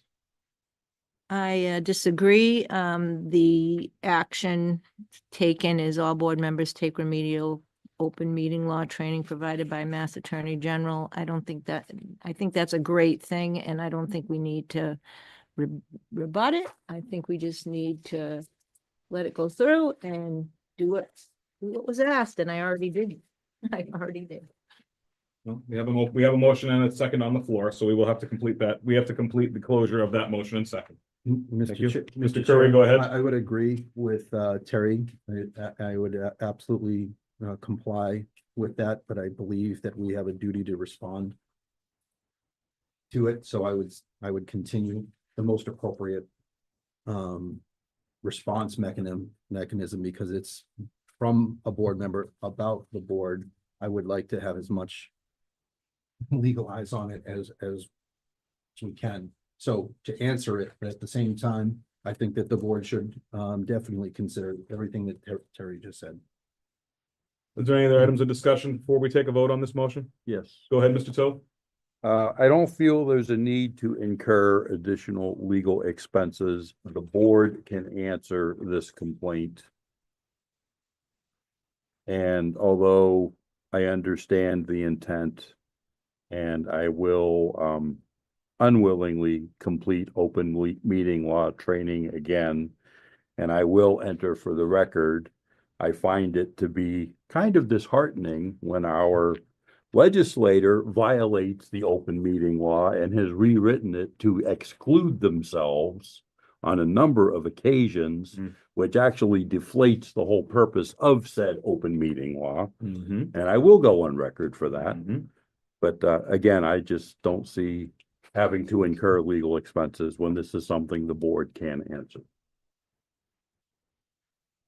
Any other comments? Would one of us have to take that on?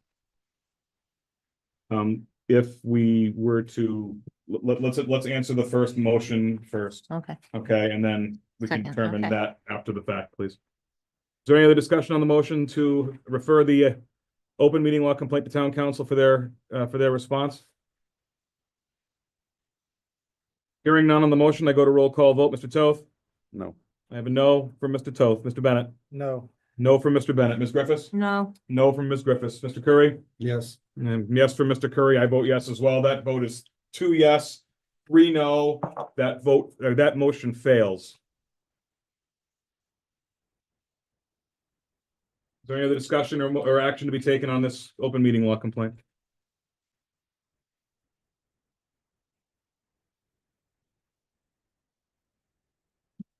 We need to make a motion for who will respond to it, or put it on a future agenda to. So we have a time frame. We have a time frame with which to respond, first of all, if we are going to respond. Okay, and if we are going to have someone respond, we should, as a board, decide who that will be. So if the board is going to respond, then we should have a motion. Should have a motion such, and it should be passed. I don't know if it's self-serving to make a motion for myself, but if some other board member, Jeff points out that I had a lot of the information, I would put together the response for it. So we have an obligation to respond. I heard, if you said if we choose to respond, do we Yeah, have I an mean, it's weird. obligation? It's from the board, against the board, and we just voted down town council, so I mean, Let me, if it's sorry. if I may, from the front of the open meeting law complaint form. Instructions for a public body that receives a complaint. The chair must disseminate the complaint to the members of the public body, which he did. The public body must meet to review the complaint within 14 business days, usually 20 to 22 calendar days, which has been done. Must respond. After review, but within 14 business days, the public body must respond to the complaint in writing and must send the complainant a response and a description of any action the public body has taken to address the allegations in the complaint. At the same time, the body must send the Attorney General a copy of the complaint and a copy of the response. The public body may delegate this responsibility to an individual member of the public body, its counsel, or a staff member, but only after the public body has met to review the complaint. If the public body requires more time to review the complaint and respond, it may request an extension of time for good cause by contacting the Division of Open Government. So the way that I read that is, yes, we must respond, and we must designate who the responder will be. So at this point, I again asked, is there any other action on this complaint, knowing that we must respond? Oh, If someone else made a motion, I would respond to it. I will make a motion to have the clerk respond. Can the clerk have the clerk respond to this? I have a motion. Mr. Chair, the clerk is the one. who Actually, wrote the it. clerk is the one who wrote it, so that would be a conflict. Okay. So he can't respond. All right. It would have to be one of the other members of the board.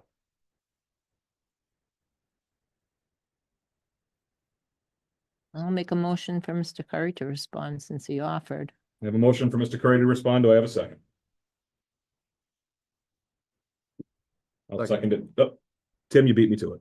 Second. Yep. I have a motion for Mr. Curry to respond to the open meeting law complaint, seconded by Mr. Toth. Is there any further discussion? Would we have input on that? Just to say we agree and Let's see. we Just will, checking the timeframes. we will comply with the request of the complaint. Mr. Chair. Go ahead. Well, it's like when we had Jeff before. Yeah. We said, you go and do it. So he responds. You're not gonna have a chance to review it. The Okay. board's not gonna Well, create its own report to it against Right. itself. So I would write the report and make any recommendations, which I even hear tonight. So I think we've discussed it, and that's what I would do. I'd respond on behalf of the board. Yep. To the board. you would have 14 days, you would have 14 business days to do so. Yes. So. 5, 10. It might be early April, actually. Okay. Yeah, I don't know. I'd have to take a look at the calendar for the exact date, obviously, but 14 days from today. Is there any other discussion on the motion for Mr. Curry, to respond? Hearing none on the motion for Mr. Curry to respond to the open meeting law complaint is, how do you vote, Mr. Toth? Yes. Mr. Bennett? I will abstain since I wrote it. Mr. Bennett abstains. Ms. Griffiths? Yes. Mr. Curry? Yes. And I vote yes as well. That vote goes 4 yes, 0 no, and 1 abstaining. Mr. Bennett at 8:22 p.m. You can you record these votes now so that I can continue to run the meeting, please? Thank you. Mr. Chair, Yeah. Yes. I'm sorry for the confusion. The matter is at this point closed because we've made a motion to second and it's passed. So I mean, we can't revisit it. no, I would not have us revisit it. Moving to item 6F. Action consideration of the town administrator's letter of resignation. Chair. Mr. Curry, Make a motion to accept the town administrator's letter of resignation. I have a motion. Do I have a second? I'll second it to bring it to a vote. I have a motion duly second to. Yeah. One second. I have a motion duly seconded to accept the town administrator's letter of resignation. And Mr. Town Administrator, would you like to speak this time? I would just like to thank Mr. Bennett and Mrs. Griffiths for upholding my contract. I thank both of you so much, and really means a lot to me. Is there any other discussion on the motion to accept the letter of resignation from the Town Administrator? Adam's done a wonderful job for the community and he's seen things coming. A lot of people haven't sat with him and talked about, he right from the get-go, he talked about the out years of the budget. He has presented a balanced budget. He's done everything within his power. He's never steered me wrong. I've never broken a law because of what the advice he's given me, so it's with a heavy heart. I wish people would apologize to him and we could move on from this drama. I mean, all it takes is, hey, I'm sorry. Mr. Chair. Mr. Curry? I echo the sentiments. Adam has had an excellent career in here, and I, wish him best in his next endeavors. I really enjoyed work with him. I would make similar comments in that Mr. Lamontagne has been here for 7+ years in various roles, including Assistant Town Administrator and Town Administrator, and he's done a lot of good for the town. We wish him the best in his future endeavors, and we know that he will do good things no matter where he ends up. Is there any other discussion with regards to the resignation letter and the motion to accept it? Just one more. He's a highly intelligent professional. Thank you all. Any other comments? Yes. Mr. Toth? While I understand the intent behind the resignation letter, never in my working career have I had a chance to call out or challenge what my boss has done or question any of the policies that they followed. And I would only caution that you never measure the mountain until you have reached the summit. That's all I have to add. Are there any other comments? Hearing none on the motion to accept the letter of resignation from the town administrator, how do you vote, Mr. Toth? Yes. Mr. Bennett? No. Ms. Griffiths? No. Mr. Currie? Yes. I vote yes as well. That vote is 3 yes, 2 no, 0 abstaining. At 8:25 PM. Item 6G, action re possible appointment of interim town administrator.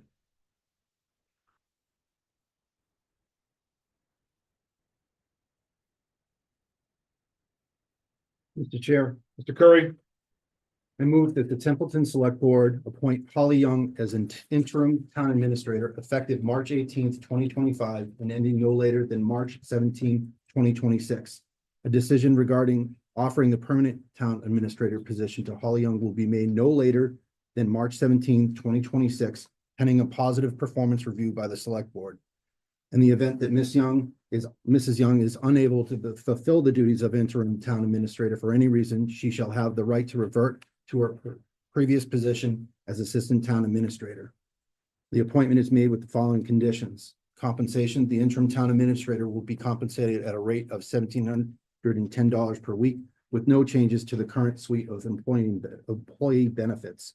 Responsibilities: the interim town administrator will assume all responsibilities as outlined in the Templeton bylaws and the Select Board operating procedures for the position of town administrator.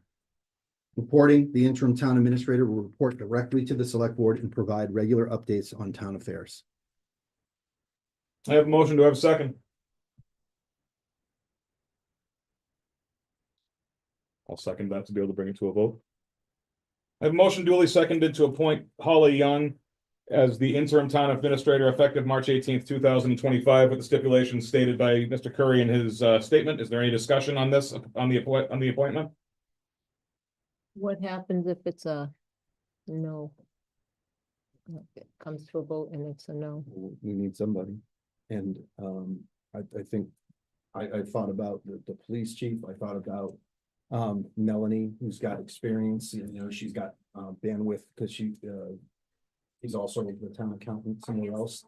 And, I'm a military person, if the company commander goes down, it's the XO that takes over, the executive officer. And that's the reason why we had an assistant town administrator, and Holly's been here for 12 years. I think she's a logical choice, and she has my utmost confidence to be able to step in an interim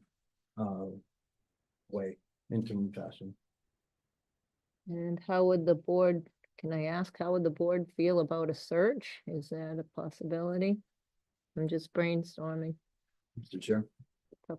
So nothing of what was said in the appointment precludes a search if we decide to do one in the future.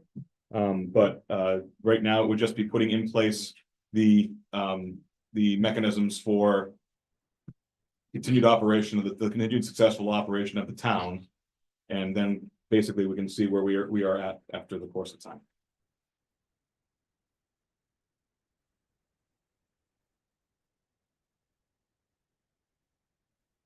Any other discussion? My concern is our budget. The real possibility of going to 1/12 budget. And I believe what this town needs right now is a very experienced municipal financial savvy, hard-nosed administrator, negotiator. And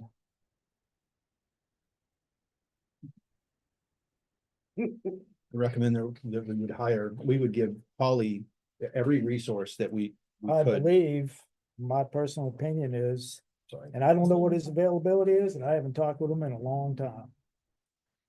But I would reach out to Carter Tanzania and see if he's available and interested, but that's just my view. We need an experienced town administrator in this budget and in this I believe it's a real possibility of another 1/12 budget with the school district.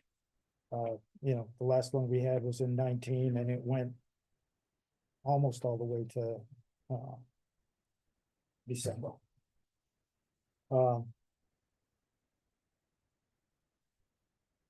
We have some other issues that we're gonna have to deal with one way or another. We have the current town administrator who's doing some contract negotiations, so we're gonna have to. I know we assigned one to Holly, but we're gonna have to do, the same with the other ones. There was a technical thing. In the, compensation plan study. In the final, at the end of it, there is no scale job description for, it's mentioned up above in the boxes, but there is not one for an assistant town administrator, just like there is not one for a conservation agent, even as we have a person acting in that spot. So.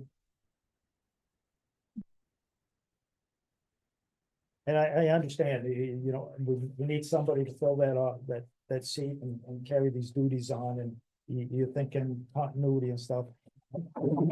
Not for nothing, I was on the board when, back in the, Jeff Ritter was here when Holly first started. But again, I just have some real scary feelings about this budget, what the state may do, the way the Fed stuff is rolling. It's, I think we could be in for a bounce a year. And I don't know how, what's out there, I know there's a couple that they just started and they were already bounced. So as far as what's out there, if we, as Mr. Rivard said, nothing to prevent us from, searching if, we decided to. Holly gets in the seat, and sometime, you get in that seat, and then it's like, wow, I got what I wished for, and damn, I want to bail out. I mean, it happens, hey, second in command is really good. You're the top dog, and I want to go back to the second seat. It just happens. That's, some of my concern that we will have to do at the next meetings, assign those things, and Adam will have to pass off that stuff. Mr. Jeff, town administrator, I think he has a comment, but that's my say on that. Mr. Chair, just to help, to kind of bolster what Jeff is saying. It's the confidence that I have in her. If she gets into the role, I want to hear what she, whether, if she needs resources, I want her to be able to ask for them. Yep. Consulting, everything that Jeff just said, if she gauges that she needs that, she can come to the board and ask for it, but I think that she deserves the chance. And here, again, I'm mentioning 12 years, right, Holly? And I 100% agree. If whatever resources she needs, she should be able to come to us to ask for those resources, and we should be able to make a educated decision on whether or not those resources are something that we can do. So. Maybe Carter wants to do it. Excuse me, something we can do or something we can afford, Either. because we're in a crunch. No, either.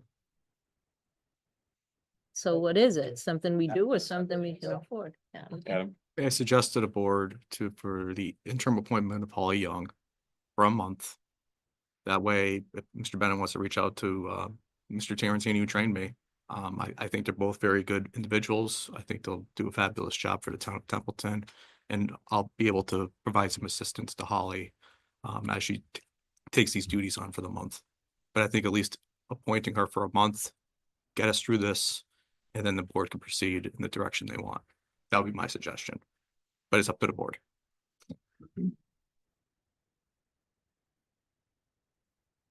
Do a motion on the floor, and it is second.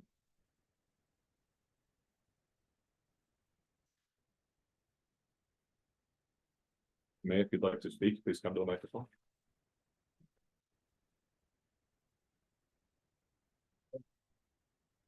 Too long. Robert May, 137 Shady Lane. Thank you. Um, I'm not in support of this, and not because of anything significant with Holly. It's basically the fact that Holly's been here for 12 years, like you said. She has every possible ingrained bad habit that we have in Templeton built in. And we have a lot of them. And I think we need a professional. We've gone from nobody to an interim to Adam is a fellow who we brought in under what I would consider training on the job. And he's been training Holly, and now we're looking for her. I believe we're in the position we're in because of this board's decisions to hire and maintain who we've had. I don't believe this financial condition that we're in was necessary, was unanticipated. I believe it was a lack of judgment on the part of the board and the administration. Therefore, I would suggest that we put Holly in that position for 1 to 3 months. I would go with 3. That would get us town meeting. But in that time frame, I would suggest that we look for a qualified long-term TA to come in and actually have a trained professional in that position, not an in-house trained party. Because I don't believe we have had anybody capable of training the people that we have being trained. Just my 2 cents. The chair. Have other people speak first. Rich. Hi, Julie Richard, Orchard Lane, Templeton. Okay. I have to strongly suggest to this board that you take Holly Young on for 3 months. And then maybe at another board meeting, put it on your agenda to think about going out there.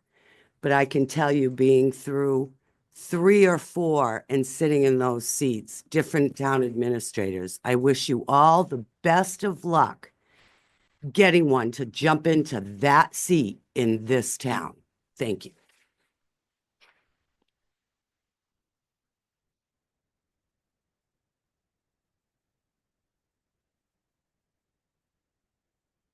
Liz Toth, Gray Road. I do not believe Holly is the right person for the spot. Based on personal experience I've had with her interaction with people, her deciding to do things or not do things. Perfect example is the last meeting. She chose not to include a piece of paper that she should have included. She was going beyond her authority to do so. And to put her into this role, first of all, is doing her can't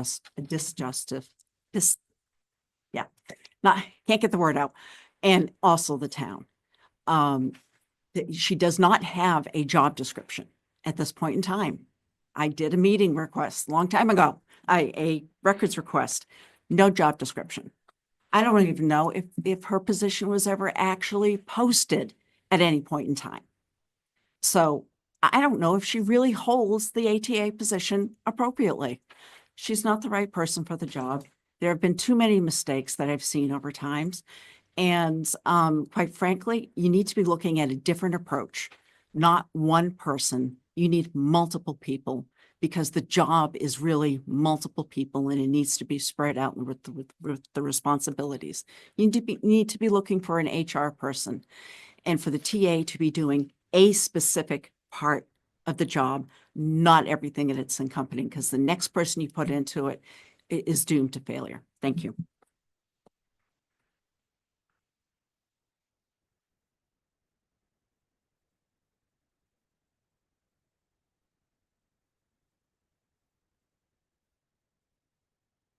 You know, on Old Francis, Thank you. 14th State Road.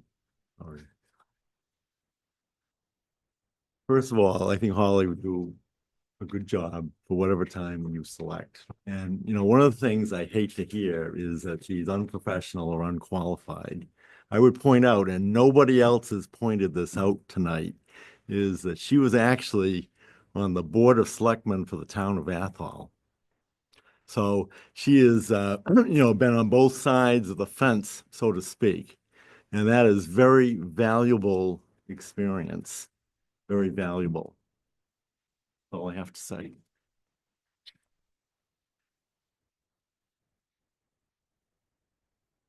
One last comment. Uh, Yes, Sean Ambrose, 116 Partridge Hill Road.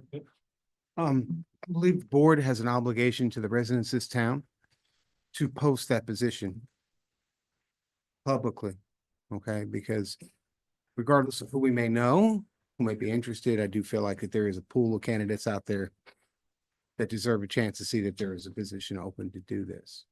And that we can't continue to do the same thing we've done in the past or let ourselves fall victim to any nepotism. That's all I have to say. Thank you.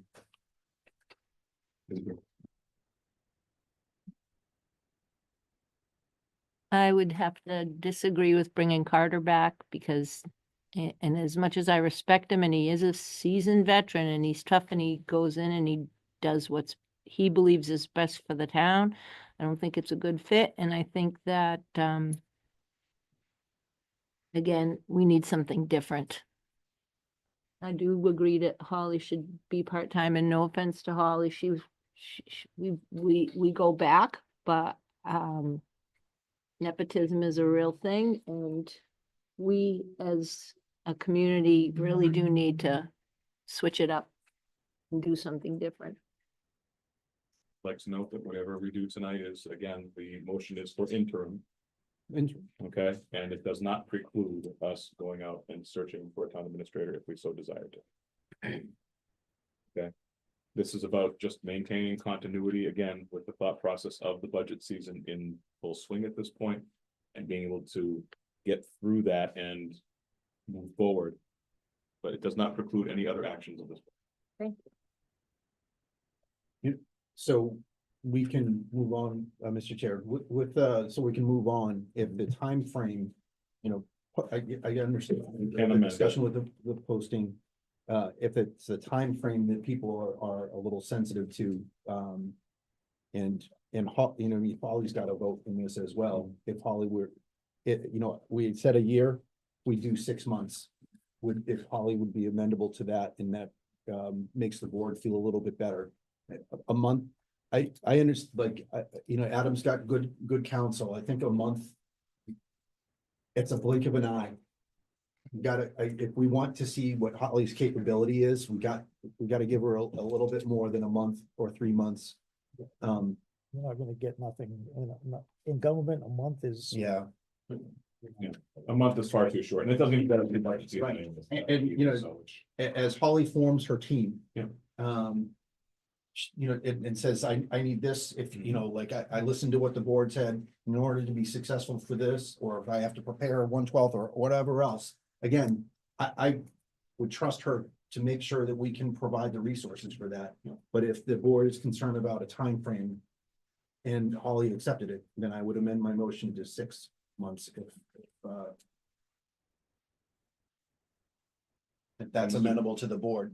I want to be able to get an interim in. And if that position is empty, just remind, and I've been there, done that, just no big deal, but that responsibility will fall on this board to do all of those things. Right.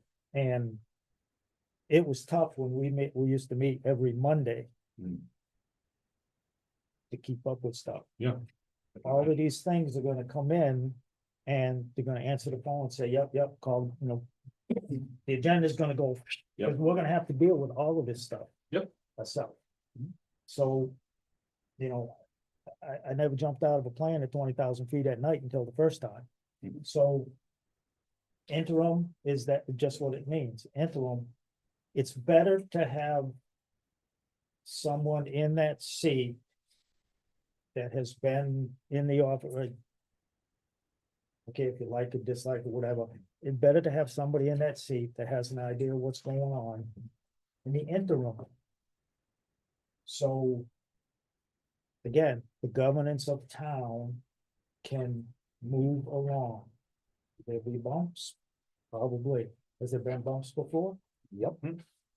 And again, the employees, if there's something comes up, they will have somebody to turn to. Rather than trying to get a hold of the board and, okay, I'll get a hold of the chairman now, and get this on the agenda, and we'll see you in 2 weeks, and hopefully we take care of it then. Otherwise, now we'll see you next month. And what is that gonna do? You just, Everything grinds to a halt. well, and people get upset and frustrated and mad, and then I'll see you later, and I'll see you later, and it's a mess. I've been there and done that with the board. You know, and that was just with the town coordinator. You have to do it all. And it's continuity of the board and the business is to do what was been suggested. It's interim, we're not staying here 3 years and here's the keys to the car. So. That's all I have, Mr. Chair.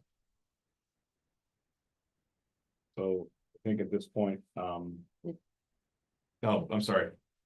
That's right. I had one more out in the audience. Fine. Mr. Chair. John Caplis, 38 Turner Street. Yep. I've known this young for since 2014, and she's an asset to this town. Is underappreciated. We're all human beings. We all do make mistakes. I was on the board when we did the management fellow process and hired Adam, and having Mr. Tenzini, do the training. I can't tell you how many hours I sat with Mr. Tenzini, myself, and Adam, and Holly. I understand the board's, position. I think at the end of the day, timeframes are important, but I also would highly recommend an interim contract that needs to be done, that satisfies the needs for the town, all the legalese that needs to take place as well. I would not, you take an interim position in a town administrative position as the assistant TA going into the TA position during this season. I would definitely highly recommend a contract for Holly. I mean, her pay will be inflected, I would assume, because obviously doing that role, and obviously some money would be saved, obviously because of Adam's salary being until that position is then filled again. If you decide to go out on a search, as Jeff knows, there's search teams out there through UMass, through the state.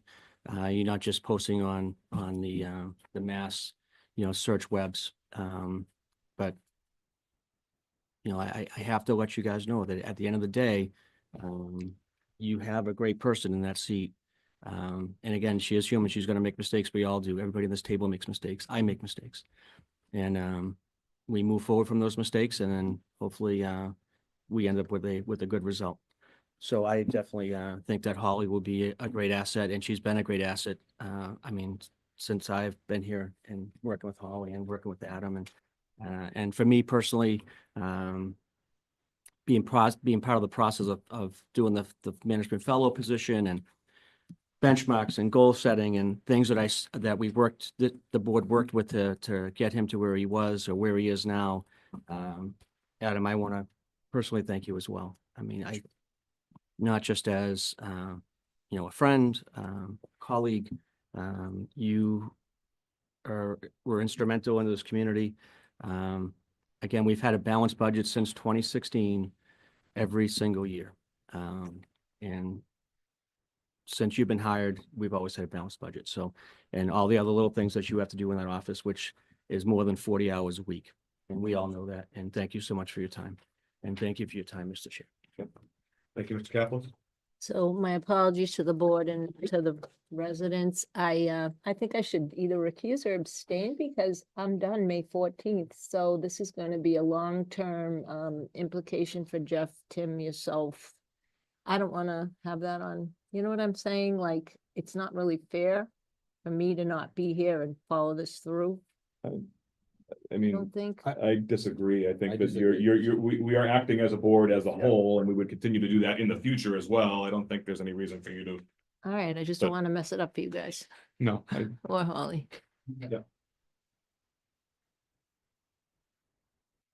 would be just like anything else, so it would be done as a part, as the board as a whole. Your name and address, please. John Thomas, Crossroad. Thank you. I don't know Holly, so I can't speak for her qualifications. I certainly understand that the continuity wise, that would certainly be a positive move for the town. My question to the board would be, if you appoint Holly as a 3 to 6 month interim, what is your direction to backfilling the job she's doing now? Because if you expect her to do this job without someone underneath her, that's going to be a problem. Mhm. So it's good saying, let's appoint this, but then you can't have one person doing 2 jobs. Mr. Chair, that's exactly, when I talk about resources and otherwise, again, when Holly forms her team, if she's going to ask, she could ask Kelsey to add more hours. She could ask for a consultant or otherwise. I don't want to put her in that position and set her up for failure. That's not, I mean, if I made the None of motion, I ours. made a recommendation based on what I saw the potential in Holly. So if she came back to the board, she's a dynamic person, and she's gonna come back and say, this is what I need to be successful. This is all the things that I did. Here's my plan to shift off. I trust that Holly would come back and tell us what she needs to be successful.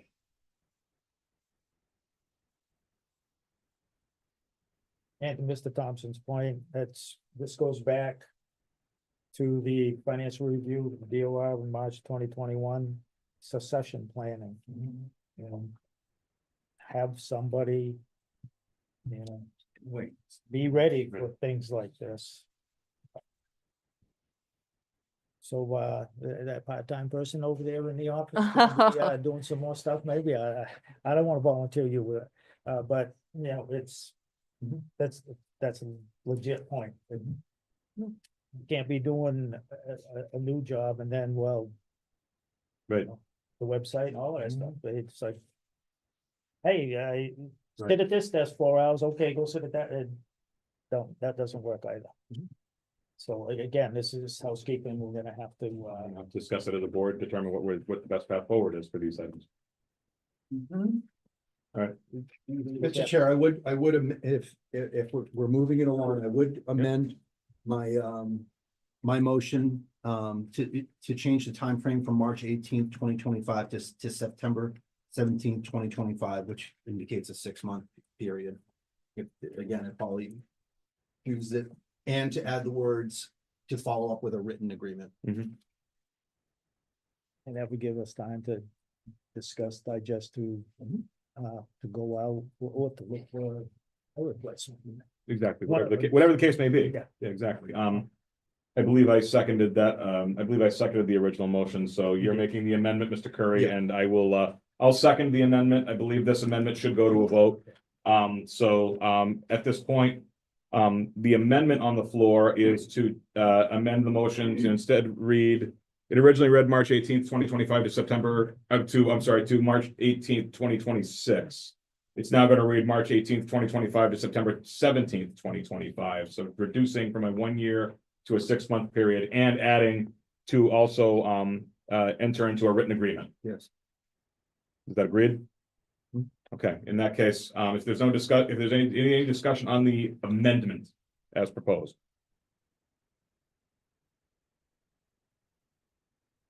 Hearing no discussion on the amendment as proposed, I will move that to a vote. How do you vote on the amendment, Mr. Toth? Yes. Mr. Bennett? Yes. Ms. Griffiths? Yes, Mr. Currie? Yes. I vote yes as well. The original motion is therefore amended.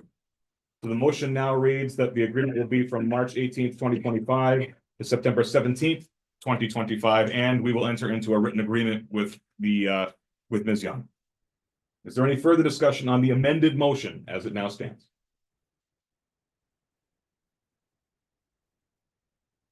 Just one comment. Yep.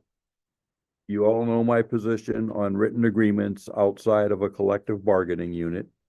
And I think it is incumbent on this board to look at and really digest and take a hard look at the TA's employment agreement. Because I think we can all agree that there were some things that I tried to claw back on the last time we reviewed this that we probably need to take another deep dive at. Okay.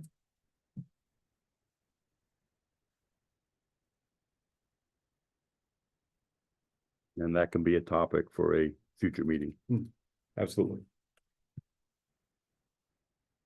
Is it reviewing the TA's agreement for future or for this purpose? For the written agreement. For the written this- for agreement. the written We would agreement, all for this agree on purpose, it. yeah. Probably both. Yeah. I was just gonna say, yeah, that's a fair point, Jeff. The purposes could be for both, but for specifically for now, for the agreement with the assistant, with the interim town administrator. Is there any other discussion on the now amended motion for the for the interim town administrator, Polly Young? Hearing none on the amended motion, how do you vote, Mr. Toth? Yes. Mr. Bennett? Yes. Ms. Griffiths? Yes. Mr. Currie? Yes. And I vote yes as well. The amended motion passes 5 yes, 0 no, 0 abstaining at 8:56 PM. I would ask the office of the select board to please put on the next regular business meeting, discussion, agreement with the interim town administrator, written agreement with the interim town administrator.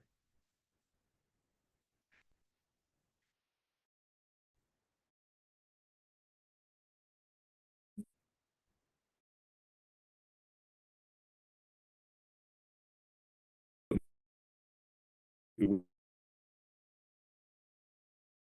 would ask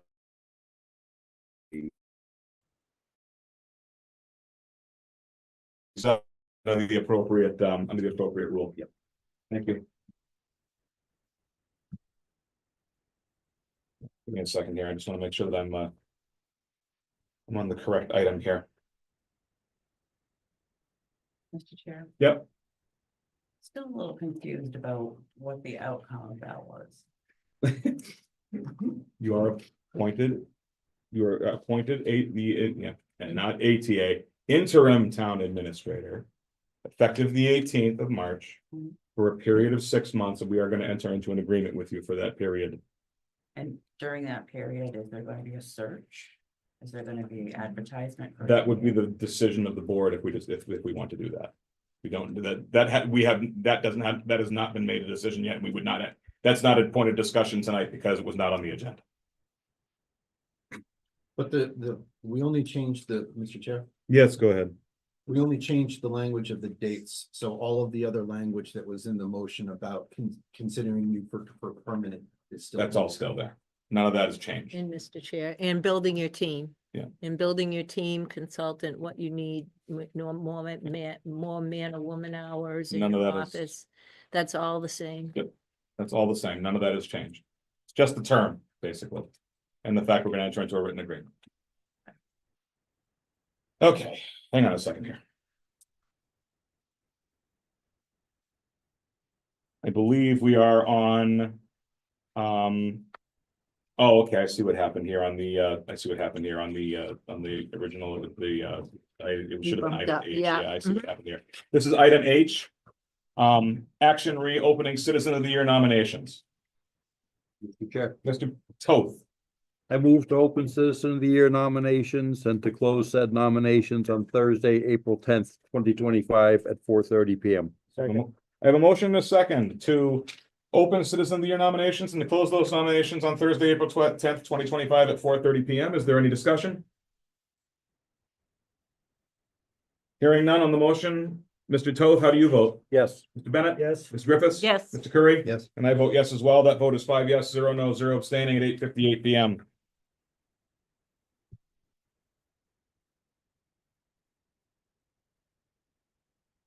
Next item of business is, this will be item I, action redesignation of special town employees advisory committee.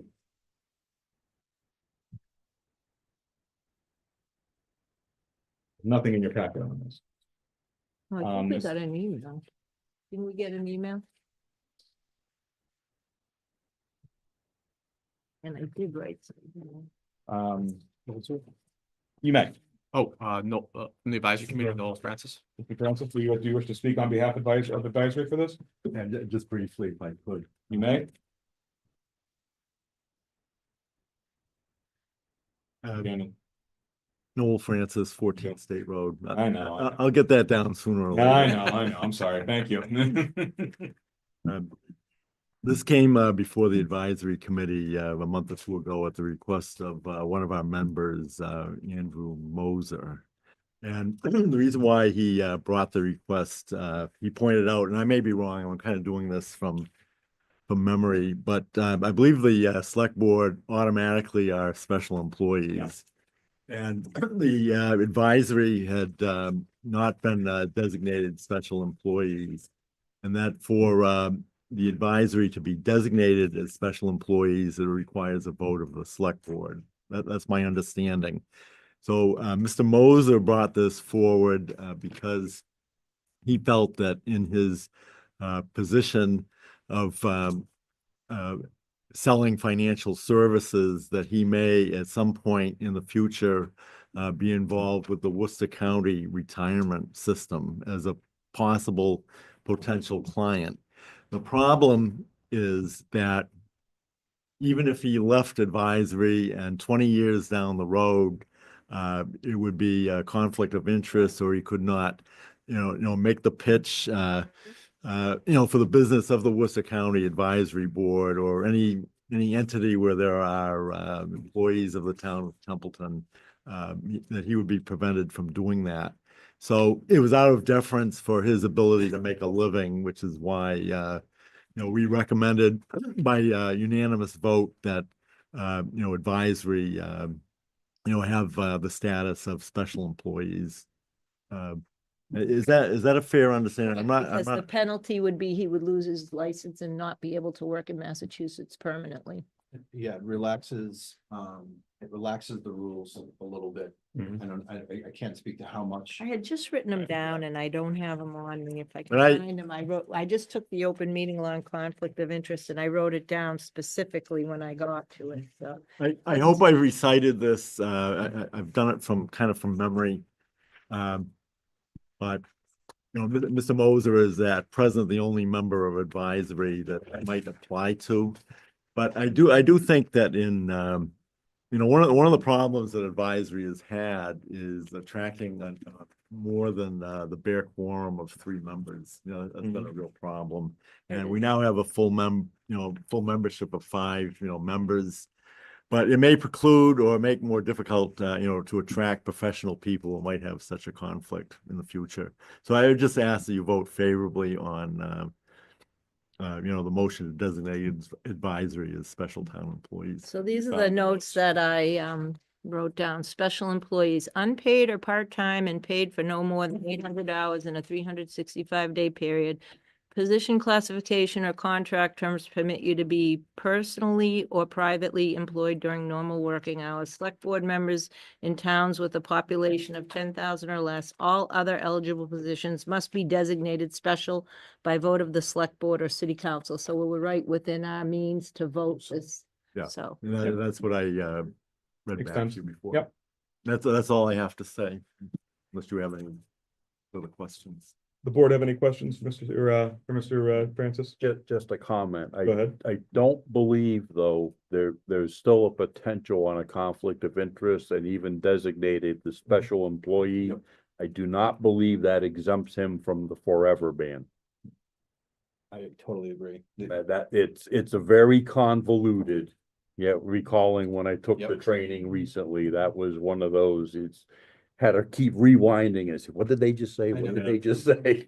The legalese got you a little bit there. Big time. Okay. I'm kind of I admit I have to read the statute, but I thought that if, once the board designates advisory, that it's not a forever, type ban from. No, because of what he's doing, where it's his business, but if he wants to work with Worcester County League, it does fall into that forever ban There's a situation. caveat There's a at caveat in at there. the end of, in the conflict of interest law, you look under special and municipal employees, and it relieves you of doing this and this, but it's sort of like, what is that, UCMJ 136, Oh, the 34? general. It says the catch-all there. Yes. Well, Yeah. there's a caveat that, the state government with that, but there is Yeah. a thing in here, you've got to be careful. Yep. And he should, I believe, to be really safe, he needs to file, the paper. Disclosure. Just, you do everything you can to try to keep yourself out of trouble. I just think, he's not paid like any of us, and he should not be precluded from making potentially thousands of dollars because he decided to serve the public and serve his town. He should just make sure he protects himself by the end of the day. Correct. Take every precaution that he can is the biggest thing. And I look at this as a precaution that he's Yeah. trying to take.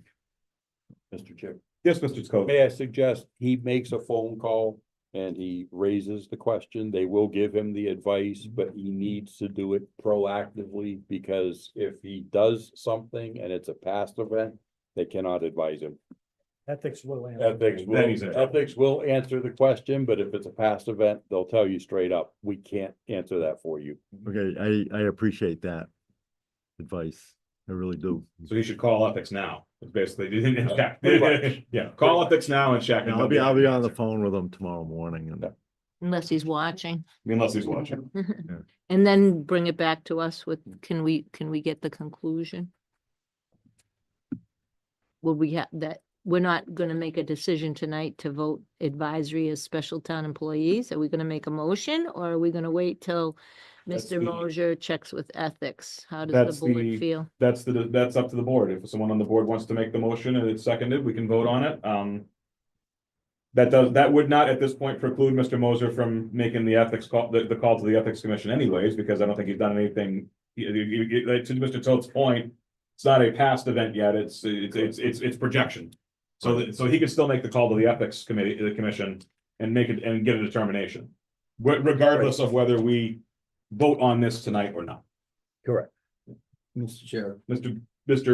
Currie, that is your name, right?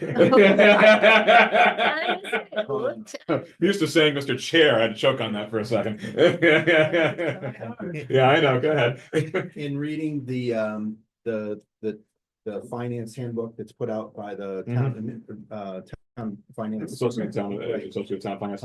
It does talk about the ability to do, for the select board to do that, and it said consult with town council on the best way to do so, or if there's any, like what kind of considerations are made. Yep. But everything else seems to line up with. We can do it. That we can and should do it. So at this point, if there's any more discussion, or if anyone wants to make a motion, I will accept either at this point.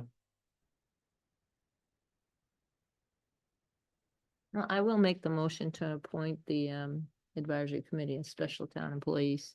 I think the term is designate, but Designate. thank you. Second. I have a motion to designate the as special town employees, the advisory committee, in a second. Is there any further discussion on this topic? Hearing none on the motion to designate the advisory committee as special town employees, how do you vote, Mr. Toth? Yes. Mr. Bennett? Yes. Ms. Griffiths? Yes. Mr. Currie? Yes. I vote yes as well. That vote is 5 yes, 0 no, 0 abstaining at 9:08 p.m. It's required that the town clerk record that and list, they have a list of everything, so the staff, I think it's 258 ethics. Might get that number. Yeah, they got to. Think that's Yep, it correct, does yeah. specify that the town clerk needs to receive that vote, and they'll list them as that. Can I ask the administrator's office to please prep a memo to the clerk? To advise the clerk of that vote taken. Yeah. Do I need to sign that or just have it sent? Just have it sent, okay. Thank you. Yeah, thank you.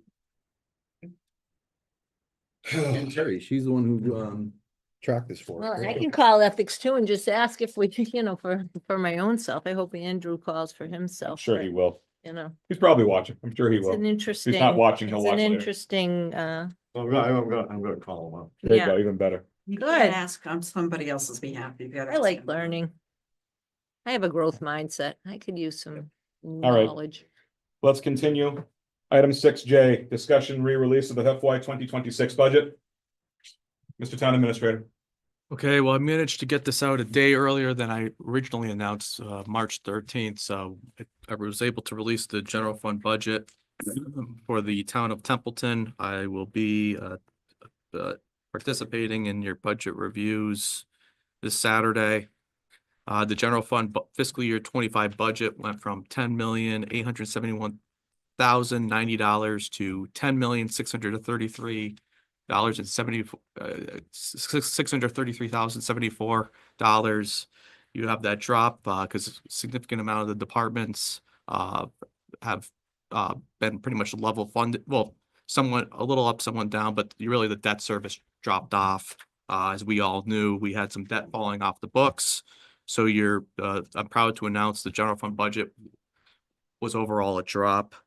I actually have a family matter, I gotta get back to my family, so I believe Ms. Young here will take over the rest of the meeting. Thank you. So, but we'll go over the budget on Saturday. You should all pick up your budget books and advisory as well. They're in our office, so look forward to seeing you all Saturday.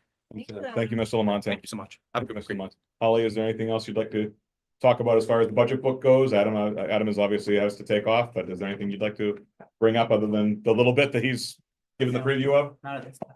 Okay, thank you very much. This was the discussion item, so there's no action on that. Final item of new business, action 6K, action items are new business 6K, discussion TCTV sustainable funding proposal. Here we go.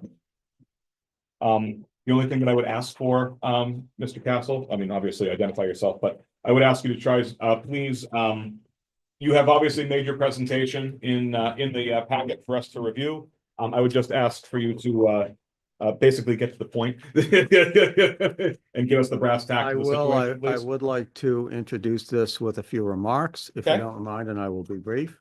If you recall, last year, we asked for additional funding for the cable TV department. We put that off, but there is still a need for funding.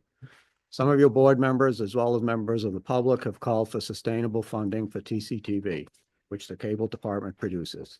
We have presented you with a proposal for that and our business plan.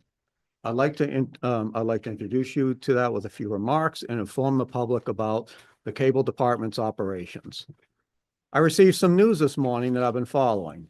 Last night, the Westboro Select Board voted to renew an agreement with the Westboro Access TV station, including funding help for their TV station. They're not the first to do this in the state. They will not be the last. These discussions are going on everywhere in the state right now. Excuse me. Westboro Select Board member Shelby Marshall said that Access TV is, quote, of critical importance to transparency in government and a key information vehicle, which TCTV tries to live up to every day. As I believe you know, by providing government transparency and community information, TCTV helps protect our local democracy. And of course, there should be other things protecting it as well. I believe in democracy, and I'm pretty sure you do too, and everybody here believes in it. We're working at it right now, aren't we? Every day TCTV works and exists, we vote for democracy and we work on it, whether we live stream a meeting or not. But our operation is on thin ice. It's on thin ice this year. It will be on thin ice next year. We're still trying to cobble together a budget that works. And after that, we may just be on ice. We may not be here without the funding. So now the good news. We have a dynamic asset in TCTV and the cable department, which provided online meetings during the COVID pandemic to keep our town functioning, a hybrid meeting space here that is the envy of other communities. And we're now filling a news desert. We can operate a community media center that will provide connectivity devices for broadband access via our digital equity plan. And we are built for economic development. When I was first charged by your board years ago to find a way to make TCTV sustainable financially and free of reliance of cable funds, which are bound to dry out, I spoke to some people in town. Do you know what I heard several times? Tie it to economic development. It's not my idea. And at first I said, like everybody else, what, huh? But you think about it, right? Newspapers, the model of a newspaper. I learned how to write basically from a newspaper and try to write pretty well. And newspapers did a lot of things, but one thing I didn't realize until recently, and I'm kind of embarrassed by this being in the media business, is newspapers are also business development vehicles. They were platforms. You know, you run an ad for a sale, an ad may appear on the other page. You don't see that much anymore because the newspapers are national advertising and they're run by conglomerates. And that's no offense to anyone who was here from a newspaper, but that's the way it is today. And that was scattered to the wind with the internet, right? They lost classified ads to Facebook and Craigslist. They lost advertising to Google and everything else. And you lost your news coverage unless there are big meetings like this that they want to cover. We're filling that void, and it's dangerous to have that void because people don't know what's going on. Every one of those slides up there, I think, are just as important as every issue here. Any one of those slides could save a life. All right? I don't know about dog license. That one came up. Well, if it's licensed, we can't get, if it's licensed, we can't get rabies, right? That's right. But it can make a difference in people's lives. I think you know what I mean. And it makes sense that, you know, Well, what a base. TCTV can work for economic development in this town. Let me find my way here. We are finding different ways to, I lost my, so we are finding different ways to get information to people with TCTV news, with brief meeting recaps and previews for our live streams, highlights from weekly reports, our new TCTV news bites with YouTube shorts, which may reach a different audience. We actually operate an objective news feed with responsible journalism on Facebook while keeping a historical record there, which is important. We have a multifunctional tool in TCTV for Templeton in our area, Montechusett.tv, our regional website, so businesses can reach an entire region, possible digital signage that can provide recurring revenue for TCTV in the town. And we have a fledgling digital lab that is attracting students and others and growing almost by itself. We are ahead of many other access TV stations in what we do and how we are branching out and preparing for the future. Others are doing journalism as well. You'll see a lot of different models out there. We are far ahead in cloud streaming, which is becoming the way for operations like us to go and grow. And we are equipped to find ways that a media outlet like ours can thrive in if we are using the latest technologies through a digital lab. And a digital lab may even be leveraged to get fiber optic networking in town. I believe that wholly, if we build that. You have an asset in TCTV and the cable TV department that is the envy of some other towns around here. And this, in a time when many communities will suffer without proper communication outlets like this. Moreover, $125,000 a year investment in TCTV for 5 years will help provide cable TV subscribers some much needed equity. They are paying all our bills right now, and it is wholly unfair to them. They can't be asked to continue that. For your investment in TCTV and other services, you get government transparency, support for democracy, valuable community information, a high-tech workforce, and a business with economic and business and economic growth tool that we can use to prosper. In the meantime, as you see in our business plan, we have a 5-year plan to raise revenues in several areas. So at the end of 5 years, we are financially sustainable or close to it. And I'm glad to speak to any and all of this. It's going to be hard work, but we are ready to do it. And I know that now we can do it, and we can do it together and work productively as a town and a team for this. And we can give this town a lot of good news in our growth and development in the future. Thank you for your consideration. And I can go through the proposal with you now if you like. That's the board. Do they have any questions for Mr. Castle at this time? I do. Go. Mr. Chair, I'd like to, I think you got a bunch of people in the room that are part of your stakeholders as well. So, and I realize that I see they're here. I'm most interested in your Part 7 long-term vision.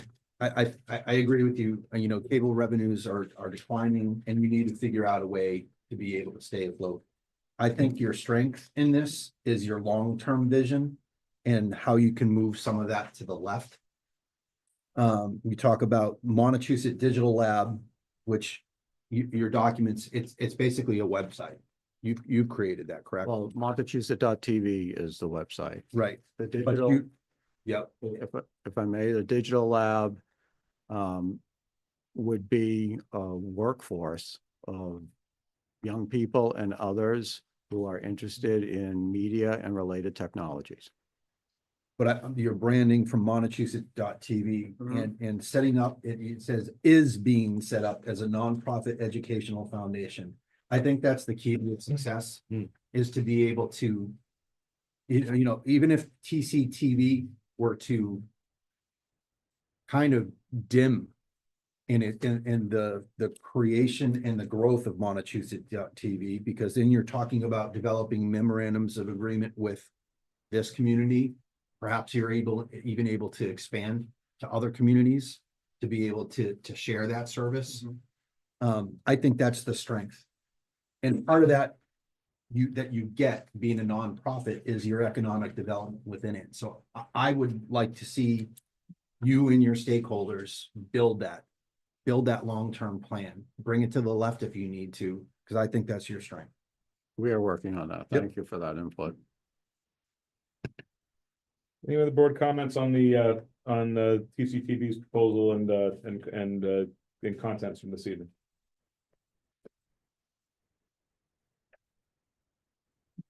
I wish I had $1 million. You and me both. No? Nope. Mr. Bennett? And I'm all set as well. Thank you for the presentation. I am gonna ask one question. Sure. I guess it's page 2 of your proposal. Under proposal for sustainable TCTV funding, $125,000 per year funding for each of the 5 years, FY 26 to 31. So that would be this blue budget book that was just handed to us. Is that $125,000 in the, was that put into the budget for this year? No, it's not. And that was written prior to doing this budget. We didn't know if we were going to be able to cobble together a budget for FY 26. We're close to doing that. So you could consider this for FY 27 and beyond. Okay, so then that's the clarify. So we could consider this for FY 27 to 32. If you wish, yeah. Okay, and you think that your budget for this coming fiscal year is potentially going to be, I'll say doable at that point. I don't know. Yes. I'm not gonna say fun, obviously, but I'm gonna say doable. Yeah, and I should say, Adam has helped out with, I think, $50,000. The light department, I should say, some of you know. That was my question. I was gonna ask. The Yeah. pilot for our capital, and that's a great help. But we're still $50,000 short in personnel. And we're hoping that the digital equity grant, that can be 56,000 to 100,000, will help do that in some matching funds for personnel, because we're gonna need staff people to run that. So Steve, the 50 grand is in perpetuity, right? Not just 1 year, it's The light sustainable. department, Yeah, they're doing it for 1 year. just 1 year? They Is just it gonna wanted to be try a it year by year? for now. Oh, so it's a test case. I could go back next year. I Yeah. don't, they could say yes or no. Okay. And I want to thank them Yeah. for that. That was awesome that they did that. Thank you for that clarification, Steve. Oh, that's kind of shocking. Is there any other points of discussion on this evening? Hearing none. Oh, wait a minute. Mr. May. Yeah, I just had a simple question related to this. Has our town administrator or our new town administrator determined that that's the best usage of the pilot? Because aren't they in charge of creating the budget, and the taxes are income to the town? That's payment in lieu of taxes. Just a question. I don't know the answer to that. This was approved last week. And, Adam helped with that. I don't know how Holly feels about it. But I guess we'll go with. My understanding was, I understand, Mr. Chair. Yeah. I understood it as an earmark. style of funding rather than it's coming in and it's determined by another, it was like like any other process, it was just an earmark. That's how I understood that funding. It was requested specifically for that purpose. And if I may, I don't know if this meshes with what you're saying, Mike, but Adam told me that when we purchase capital items, light department would have to sign off on them. And I'm fine with that. However they want to work it. So basically they're gonna say, okay, Yeah, and they have a plan from me of what we would spend 50,000 on. I'm not sure if that answered your question completely, Mr. May, but. Going No, but forward. that's, okay, I get that. Yeah, so along those same points, a couple of different things. First, TCTV needs to be fully funded, all right? They're an integral, a very important part of the community. Every time Mr. Castle comes up, he does this big spiel about how important they are. I think we all agree they're important, right? So we'll start with that. Yep. Second, the funding methodology. Water and light shouldn't get to decide where their tax dollars go. It's a pilot. And every year, the advisory goes, there's a conversation about having to set up a pilot with power and light and water, right? This is a side deal. This is not, and nothing against Mr. Castle and TCTV. They need funding, all right? I get it. This is a side deal. This hasn't been approved by the board. It hasn't gone through advisory. It hasn't gone anywhere else. That I don't believe this is the appropriate methodology to do a pilot. It just isn't. I think it goes against the rules. So I'm just putting it out there that you guys need to deal with it. Oh, Thank I like to give a little bit of insight into this. Is advisory, and I did it a year or two ago. I did a study of all 42 munis in the Commonwealth of Massachusetts to determine if the Templeton Light and Water was paying an appropriate amount of pilot. And so I looked at every single one in the state, and I came to the conclusion that an amount somewhere between $35,000 and $70,000 was the appropriate amount of pilot. The town really has no say over what the light department does for pilot. They really do it, within their budget constraints. They have a separate board. I mean, they're an independent part of town government. And so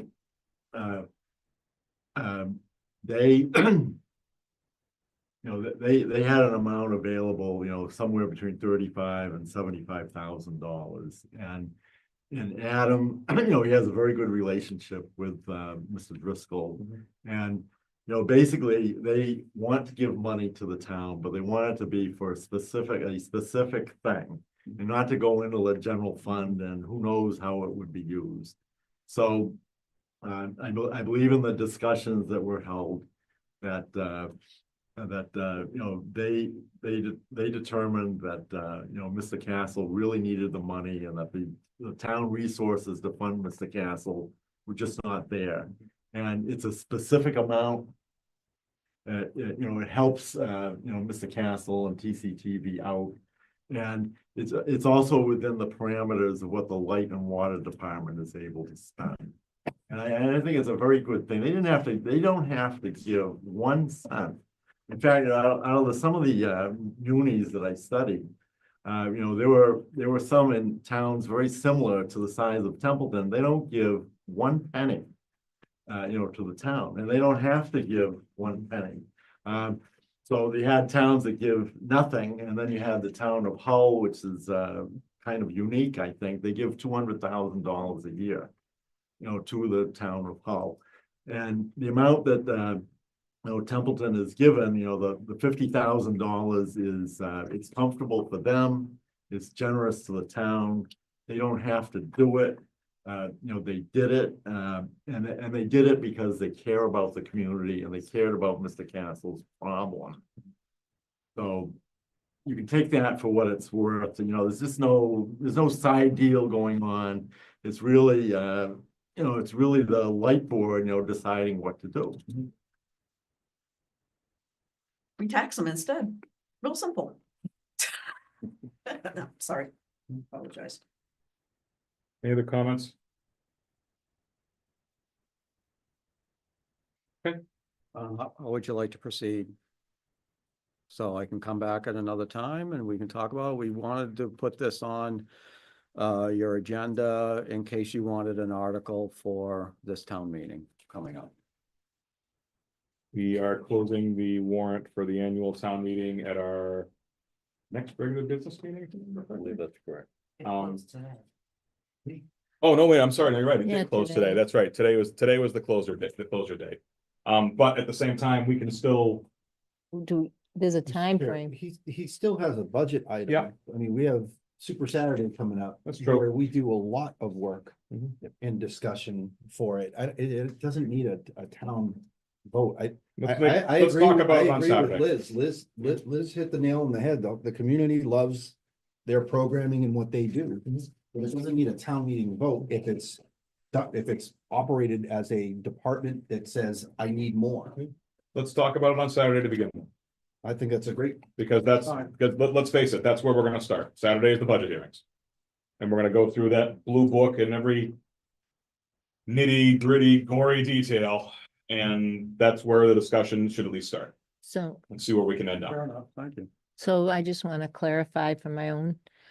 What you're asking is to be put on the town budget in Well, the there- future, well, future. yeah. So right now, you've got your pilot, there's enough, but 2027 to 2028, you're looking for a place It's a from thing. our budget, from the town's budget. So that would have to go vote on at town meeting. Is that what he's saying? Well, that would be- Eventually, I'm well, not that would saying be part of, tomorrow. Yeah, I'm just saying, The cable's in there. cable's in there, Terry. We Yeah. review Yeah. his stuff every year. yeah. We're gonna, like I said, we're But gonna he's review been it. an enterprise fund earning his own, he's been an enterprise fund earning his own. So we're gonna talk about it on Saturday, Yeah, okay?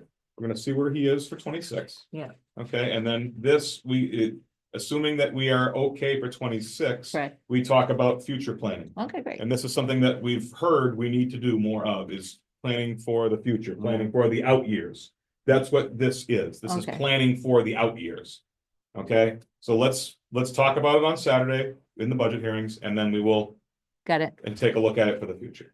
Sounds like a plan. Mr. Thank Chair, you. can I add just one small thing? Of course. So Terry, he has historically only relied on the correct, the Right. cable stuff. So he's basically saying, I can't survive on that anymore. Here is Yeah, I get a that. giant amount of, needs, requirements, and the truth. I mean, Right. He had his up until 23. I think he does a good job showing that. But we've got to be able to take a look and say, where would we pull from? Or otherwise, so that's a perfect place. To for that offset discussion. the declining Yep. cable enrollment. We always talk about the source of revenue at those meetings. We talk about how where capital stuff is going. Right, I know. Everything is in that budget book. He just becomes, Steve basically says, please widen your aperture. Please look way beyond just my cable revenue. Let me look at other sources of revenue. Okay. Thank you. Thank you. Okay, Appreciate it. very good. Thank you for your Thank time. you, everyone. Thanks. That is our last item of new business for this evening. We now move to old business. Item 7A. Can I ask someone to make the dreaded motion before we go into that? Mr. Chair, I move that we can move work beyond 10 o'clock. I have a motion. Do I have a second?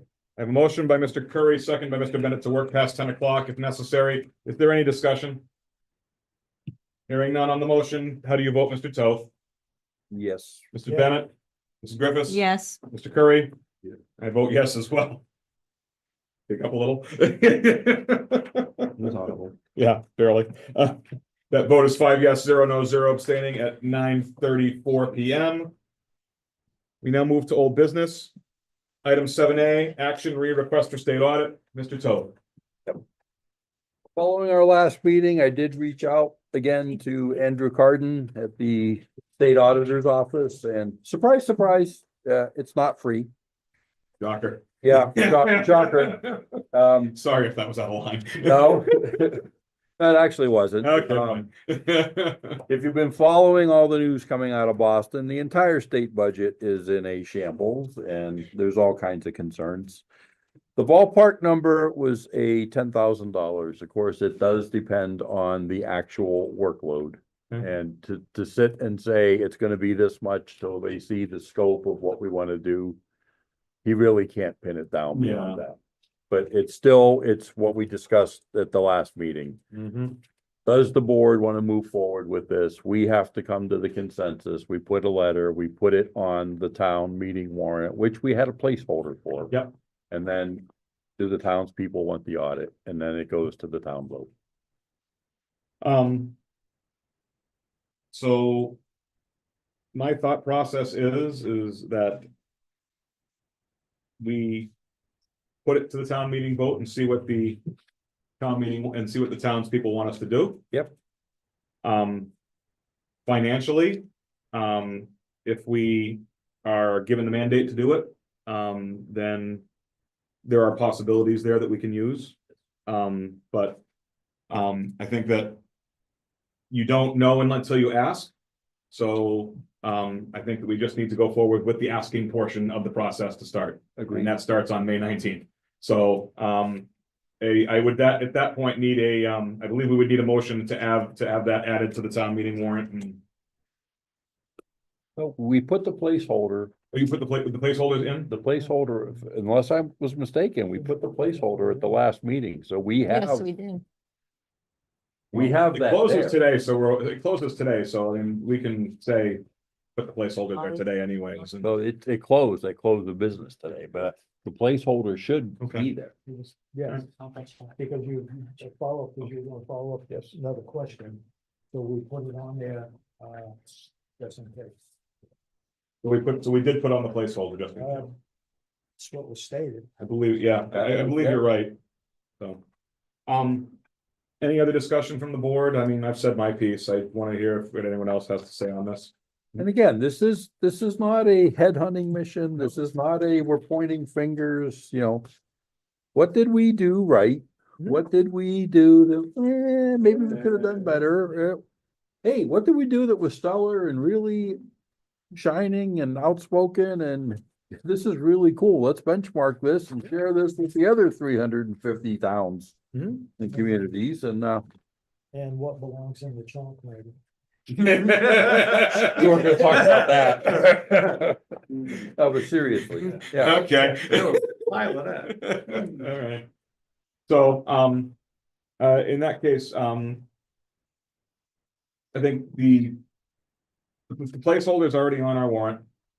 I think there's no further action at this time. I think we just need to write it up, obviously, and to be able to present it to town meeting and have them vote on it at this point. Is there any, do we have consensus on that from the board? Yeah, we can talk about it this Saturday too. Yep.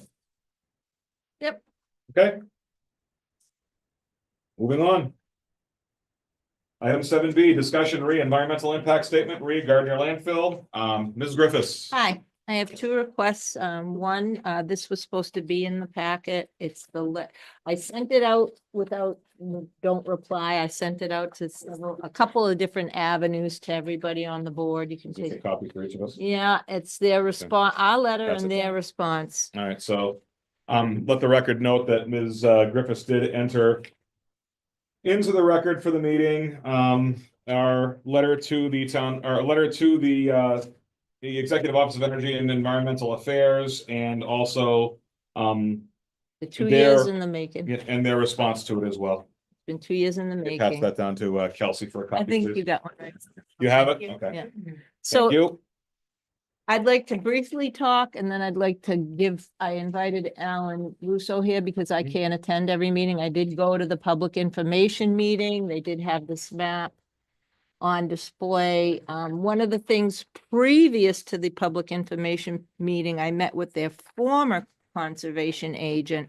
And she explained to me that if you look at the project area is the red line and the site is the black Zone 2 wellheads. At one point, that dotted green line is roughly 1,385 feet from the projected area. And the Otter River. So there's our wellheads and some private wells. I'm not gonna go into great detail about the map. I can get out the I have a file this big and I can get that map out to show the previous conservation agent's assessment. She measured it with a ruler, did some quick calculations.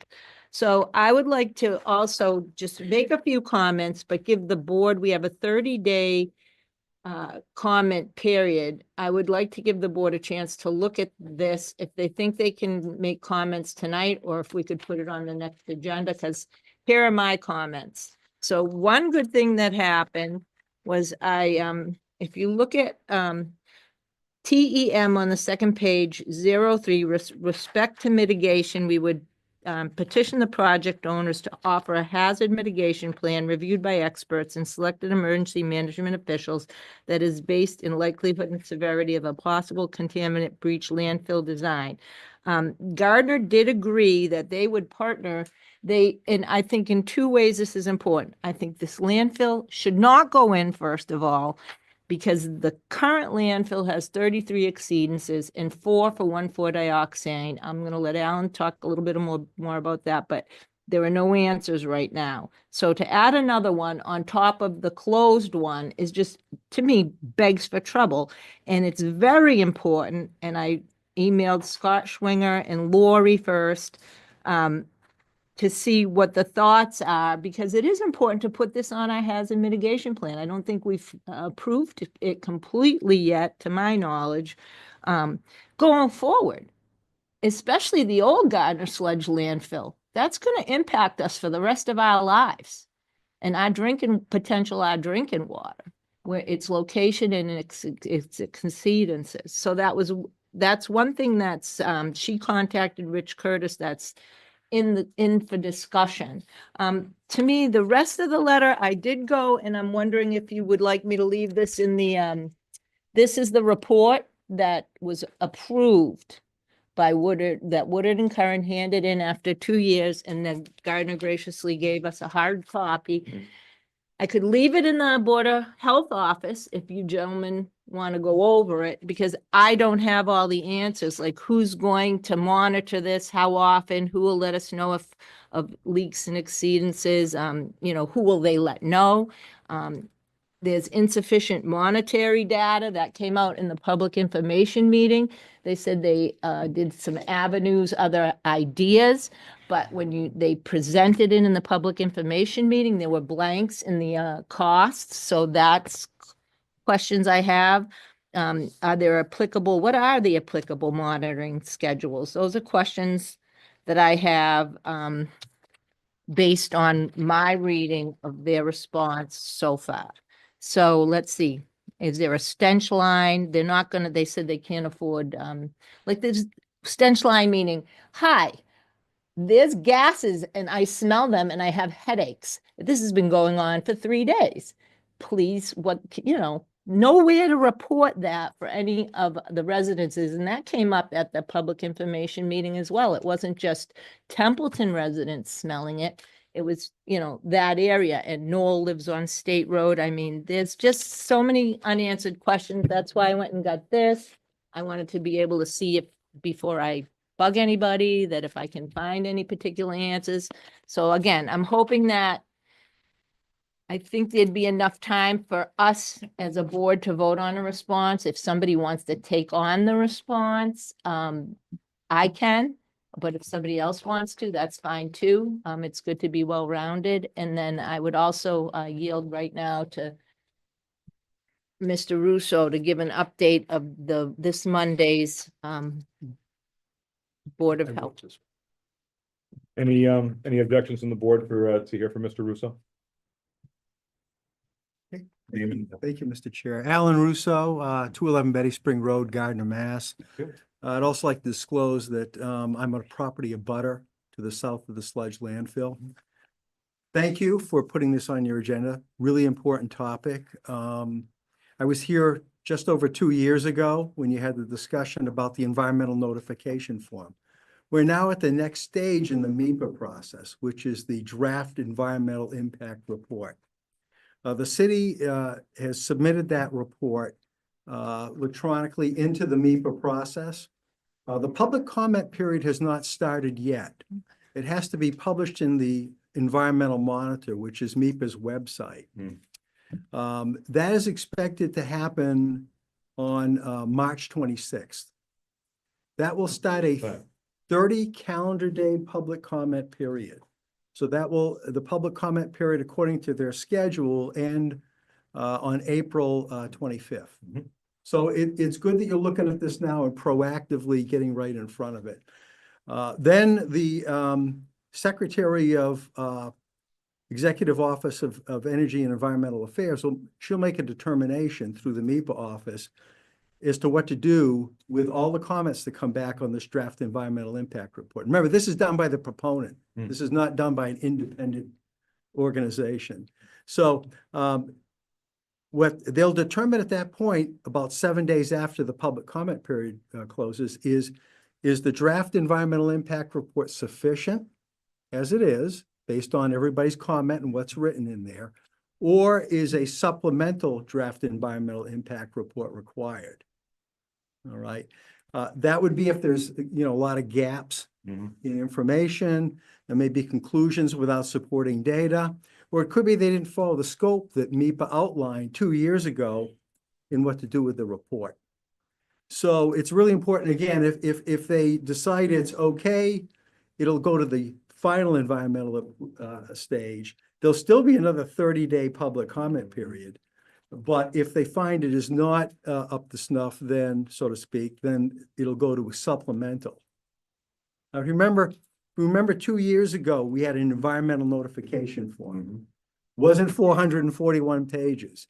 But as you reviewed that thing, you found information that you really needed, and you put that letter together and voted to do it. And when the secretary got that letter, and the 28 other organizations, including Mass DEP and a couple of nonprofits and many citizens from Gardner and Templeton, they decided we needed a draft environmental impact report. Not all projects go to this stage. So there was important things in here that they felt needed the full report. So Ellen, did you bring something about Yeah. Monday's meeting? Yeah. There's a couple of things that are going on. Ms. Griffiths mentioned one of them, and I'll just submit these to you. This letter was obtained through a public records request that was made at the city of Gardner. It's a letter Is there from enough the, copies here for all of us or no? yeah, I think I've got enough. It should be 5 there, 5 or 6. And one done. Note entered into the record, letter from to Mayor Nicholson, City of Gardner, from multiple people from the what is this? From the Board of Health. So Terry. Pass that down. I'm just going to paraphrase and give you a summary of this thing. This was the result of the last 6 months of the Board of Health reviewing exceedances that were reported from the now closed solid waste landfill. 23 acres that's just a few hundred feet away from the sludge landfill. This has been closed since 2006, so it's been closed about 18 years.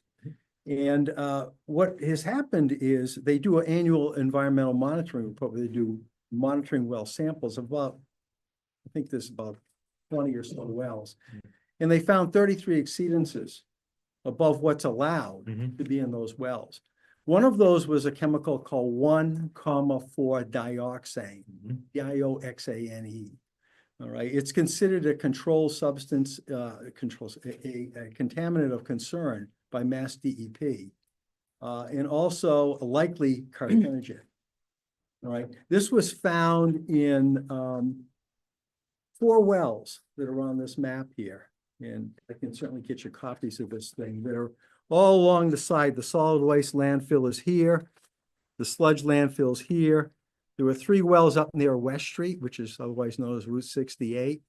There was one right in between the sludge landfill and the solid waste landfill. And there's another exceedance found on a property off that property of a pond owned by myself, 1,200 feet away. So this was new news. I think the other thing that's highlighted in here is there are maintenance issues that need to be taken care of. For example, at this location, there's supposed to be 3 monitoring wells of different depths. 2 of them have been out of commission for several years now. There are erosion problems at the solid waste landfill. There are 3 or 4 erosion problems. Those are under contract now to be fixed in the spring, but those have been problems for a few years. There's also an issue with leachate pumps, which take all that precipitation that drains to the liner and pumps it out to the wastewater treatment plant. So this really, because there's been a growing community concern about this thing, the Board of Health, in conjunction with the Health Director, Michael Blondeau, drafted this letter to Mayor Nicholson to highlight it and requesting that they look into a licensed site professional to investigate further what's going on site. We don't know what the cause is. We don't know we only know what's happening in the wells, in the monitoring places. The only other thing I'm going to mention is the Gardner Conservation Commission has an enforcement order that they've had in place since October 4th on the sludge landfill, which is the one they want to expand. And basically it was put together by the Conservation Commission and the health agent. What happened last Wednesday is there was another incident at the sludge landfill. Okay. And what happened was there was a major erosion event off the top of the landfill, which is, to my understanding, a contained area in the liner system and the stormwater management system that drains to wetlands outside. There were a number of pictures that were made available to the Conservation Commission. They amended the enforcement order, which has been open since October, so that's at least 4 months, to add further investigation as to what's going on.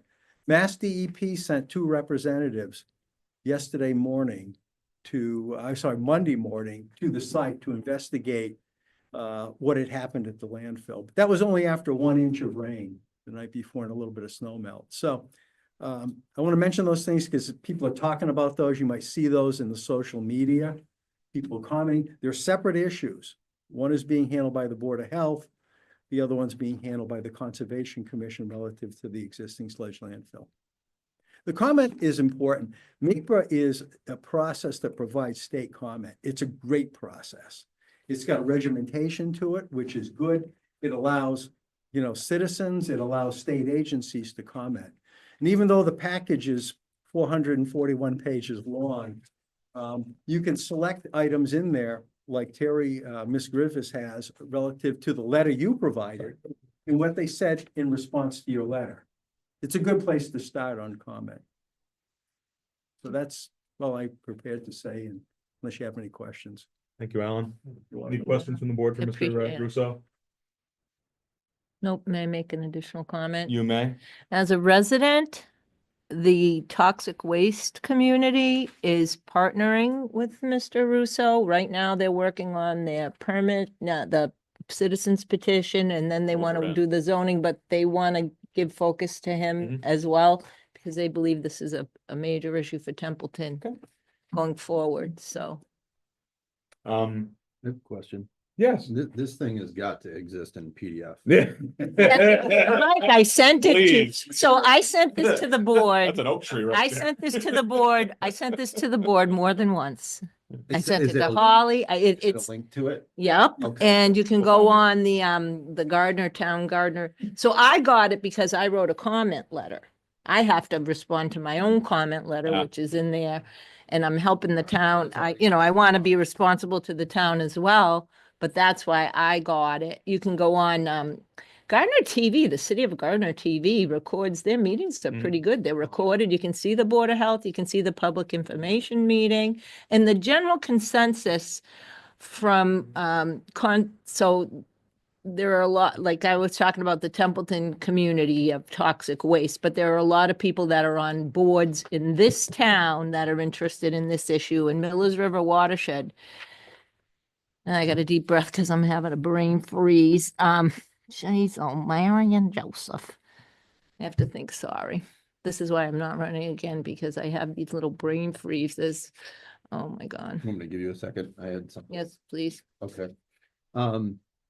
Gage isn't here because I know he would yell at me for this, but you might support it. So this is a huge document and you said a lot of stuff and I really tried to catch up or keep up with you. Oh, There's a AI, I think letters, like drafting letters or otherwise, whether it's one letter coming out from us, or if you have like citizen letters, we've done that before where you make a blank letter and then you give it out to citizens to be able to sign to say, I'm not in favor.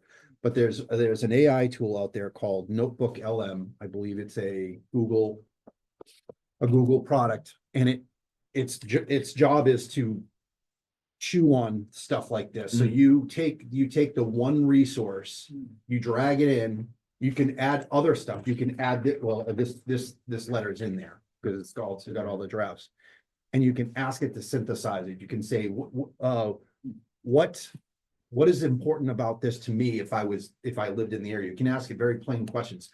This tool, Notebook LM, is specifically, it doesn't go out to like the World Wide Web and try and figure out, complex problems. It goes and it does all the work for you. Comes up with briefing documents. Give it a shot. I'm definitely going to do it to it and start asking some questions. Really easy questions like, what does this mean to me if I live in Templeton? What does this mean if you were in the area? What does this mean if you have a pond within, a quarter mile, that kind of stuff. So I would encourage people to do that if they wanted to know more about it. I'm certainly going to do that. And I'll be honest, I think that might actually help us give us some information to determine if we want to provide a response when that 30-day open comment period opens up. I agree, because I missed it. It references other areas of it. It may be just a response to the Templeton letter, but it says, oh, if you look at CHI 03. That's a different letter. That's what I mean. So you could cross-reference and be able to pull that in and say, I need to, like, you put this into Notebook LM with that document and say, what should be a proper response for this if I am still concerned after that? That is wonderful. If I may, that could be a really good tool because the document is difficult to follow. Those references, what it does with. Have you ever used that Notebook LM? I haven't. When you go home and you get at your computer, if you have a Google account, it's free. You don't have to sign up. You don't have to sign up if you have a Google account. It's going to blow your mind. Yeah, it'll make it easier to follow through because there's a lot of reference. Yeah, go ahead. Yeah. Hi, how are you? Hi, yeah, I'm a little confused. The Notebook LM, all one word. Oh, right, but, is it sensitive to how the prompt is set up? Do you know? So when you first drag in the resources and you're setting up a workspace, it'll automatically start to synthesize it. And then you ask the questions. I mean, it's like when you're dealing with AI, you can ask it a question like you're talking to somebody, but like how you might ask the questions is different how you might ask the questions, but the responses, there are a couple canned things where you can just hit the button and say, I just want a summary of this thing, or give me an outline. And there's another really good aspect to this. It creates, you ready for, I was going to say this one. It creates a audio overview. So it processes it. It creates a podcast. So you can actually turn that whole report and our letter into the podcast and listen to the feedback that it might give to you. And you can actually start to manipulate that podcast to be able to, it's interactive. So you can actually ask it to concentrate on certain areas. So you say, hey, this whole thing is great, but I really want the podcast to, or at least the audio overview to just tell me about how it affects Templeton wells. So you don't have to say, hey, as a resident of Templeton, do this, or as an engineer, give me this. You could actually, you could do that. Okay, so it does, depending upon the prompt, the question that you ask. Okay. Yeah. So you could type in say climate change in 20 years. I mean, you can be as crass as you're like, I hate that this is happening. Develop an explain this to me as if or, you know, what is the community response? It'll gauge all those different things on the resources that you give it. It's play around with it. So, Okay. sorry, the conclusion is from multiple residents is why I went to the public information meeting. Who's responsible if this is a source of contamination in the Otter River? Who's responsible? Part of the answer included Athol and towns going west to form a hazard mitigation regional through MRPC, chipping in, everybody chipping in to put their heads together to protect ourselves and our residents going forward. We do, think about it. This old one is already leaking. This Band-Aid is only good for 17 years. And then what? And then what? I hope to be alive in 17 years, but I don't want to mess. It's already, the old landfill's already leaking. Think about, I don't know if any farmers out there know how hot a compost gets to churn up the bacteria. Try 4 compost bins, 60 mil tarp, no concrete underneath them. And you want to talk about climate change when you're displacing forests? You want to talk about dried up rivers, to my knowledge? I hate to be a doomsayer, but give me a break. If you have time, watch the video of the February 10th. Yes. Public informational meeting. City of It's on Gardner. YouTube. City It's of worth Gardner. 90 minutes of your time to see the presentation and then 1 hour's worth of citizen comment. Pretty good. Knowing that there is a public comment period coming for this. So it's gonna open probably on March 26th. Yeah. I think this certainly warrants further discussion and potential response. So my thought process is if we were going to have a potential response, we would want to have it available for the first meeting of April in order to have it submitted in time for the comment period. Does that make sense for our? Timeline, yeah. Yeah. I'm following you. God, I mean, there's Templeton residents downstream of that. So. Does anybody want to? Terry, this is your baby. I mean, you've been our environmental advocate for as long as I've known you on the board, and probably longer than that. I'm sure longer than that. Terry, call me. I will. I would love to sit with All right. you. In that case, is the board okay with Mr. Currie and Ms. Riffus conferring upon that and bringing something back to us for the first meeting of April? I'll add it. That sounded like a yes. All right. Any other comments? Thank you, Alan. Greatly appreciate your time this evening. Thank you, Thank you board. for all of your work on this as well, Terry. Thank you, board. All right.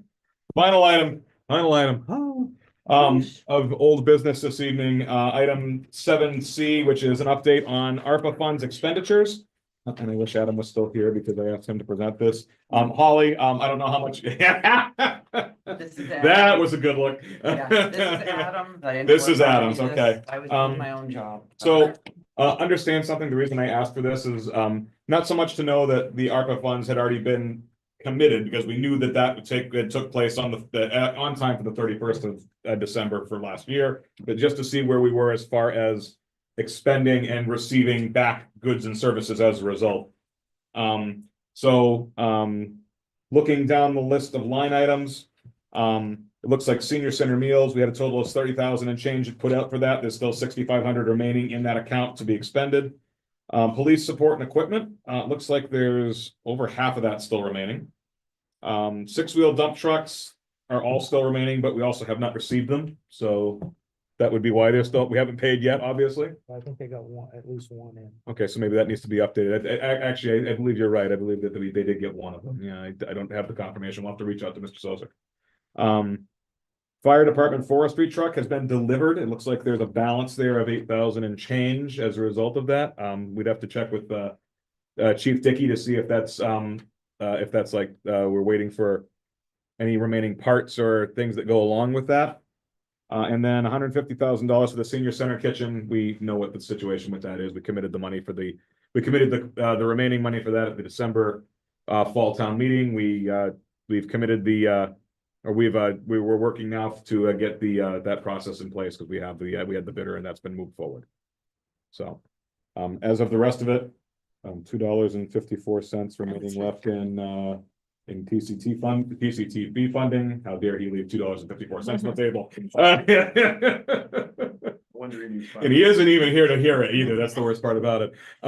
Anyone have any questions or concerns regarding this? I'd like to keep it on the agenda on a regular basis, just to make sure we get through everything per our timelines. Tim, you were our resident. I don't want to say ARPA expert, but because you were the one who did a lot of the research on this. Do you remember when the funds? I know the committal deadline was December 31st, 2024. The spend deadline is now what I'm obviously more concerned about. Yeah, I think the committal and spend, I think the two words were interchangeable. Oh, it had to be done. Okay, so obligated and, Yep. okay, so, all right. I will verify that. Please, thank you, I'd appreciate that. Again, with the source of the information not here if you have any questions with regards to this, I would say you would probably want to advance those to Mr. Lamontagne before his resignation takes effect, if there's anything else that you can do.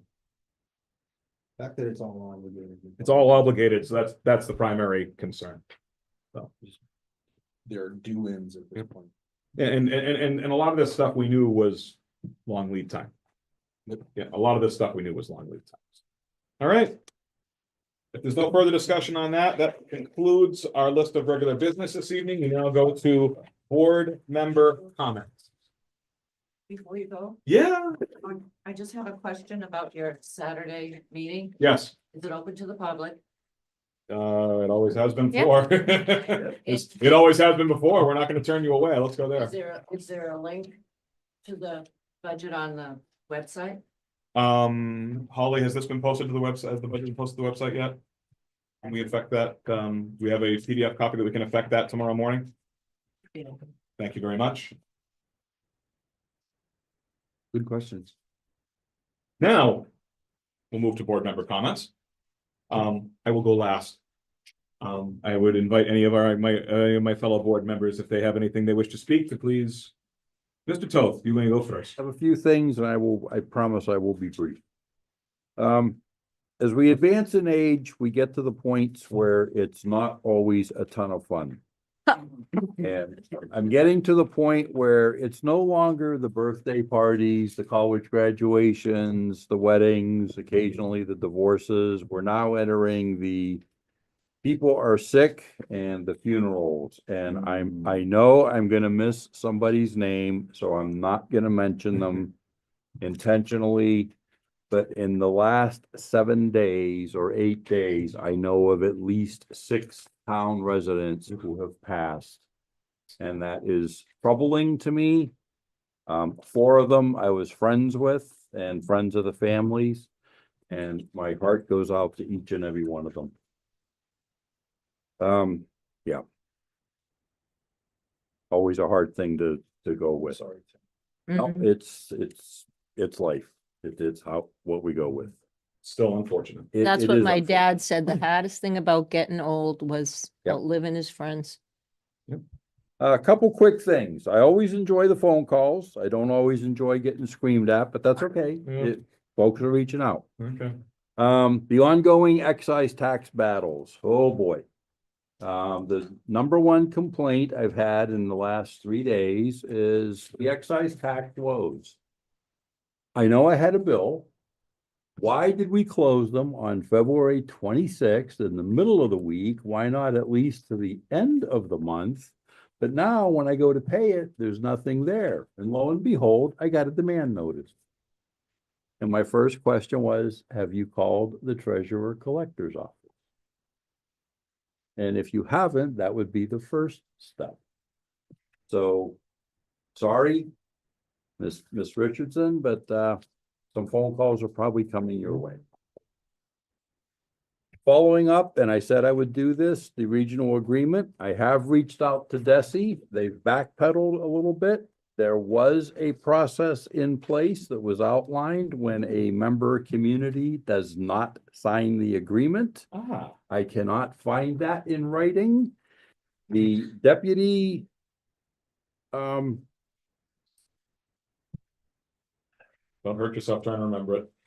yeah, basically, it's Our like, turn. there's nothing we can do. You have to reach out to the district. I said, no, negative. This is not a district concern. This is the two-member community's concern. I don't want to hear that Desi can't help us. Mhm. So we're bantering back and forth, phone calls and emails. I'm not giving up this fight. Please. And keep have us the informed. amount of time I sat on the Regional Agreement Amendment Committee and all the work that we put into this, and I am as frustrated as everybody else. And it's like, oh boy, here we go. Following up again, citizens complaining, and I have to agree, there have been 2 noise complaints, specifically some dog complaints. Now that the weather is getting warmer and people are starting to open up their windows, it's getting worse. The one that troubled me was phone calls made to the ACO and to the police, but there's been no response, no help. I did recommend place a phone call to Board of Health, give Lori Weeda's office a call. And if they don't get follow through, reach out to me again. I will try to help connect all the dots and get things moving forward. And the last thing I have, and this is going to apply to us, it's going to apply to every board, committee, commission. Remote meetings are coming to an end, folks. March 26th is the drop dead date. Our next meeting, probably. Our next meeting, oddly enough. Hmm. Hand in hand with that, and I know I keep seeing it, I do occasionally follow, I don't always chime in and comment, but the Facebook pages, it gets funny at times and it gets frustrating and annoying at times. They specifically state in their public comments, we don't have to allow them at all. Right. We choose to, we put them in our agendas right up front. Yeah. But I'm looking at the side of the board, there's a whole bunch of comments streaming in. We don't have to acknowledge or address any of those. Yeah. Where it gets dicey is if we pick or choose 1 or 2, we probably should Should do look them at all. all. So a carte Yeah. blanche, kind of like treat everybody fair and equal is, it's all or none. Mhm. Historically, we have pretty much stuck with the none, but in a couple of weeks, it'll become a moot point anyway. But I am trying to pay attention to all this and Unless the state finds a way to force something through at the last minute and extend remote meetings, but. who knows? Yeah, I know. Mhm. Right now, the state's in budget woes as well. Yeah. And House One's not looking so great at the moment, so. Anything else, Mr. Toth? No, that's it. Thank you. Thank you. Mr. Bennett? I have an email that I'll forward to you. I don't know what it'll help. It's something to do with the DESI thing, but Perfect. I'll forward it to Thank you.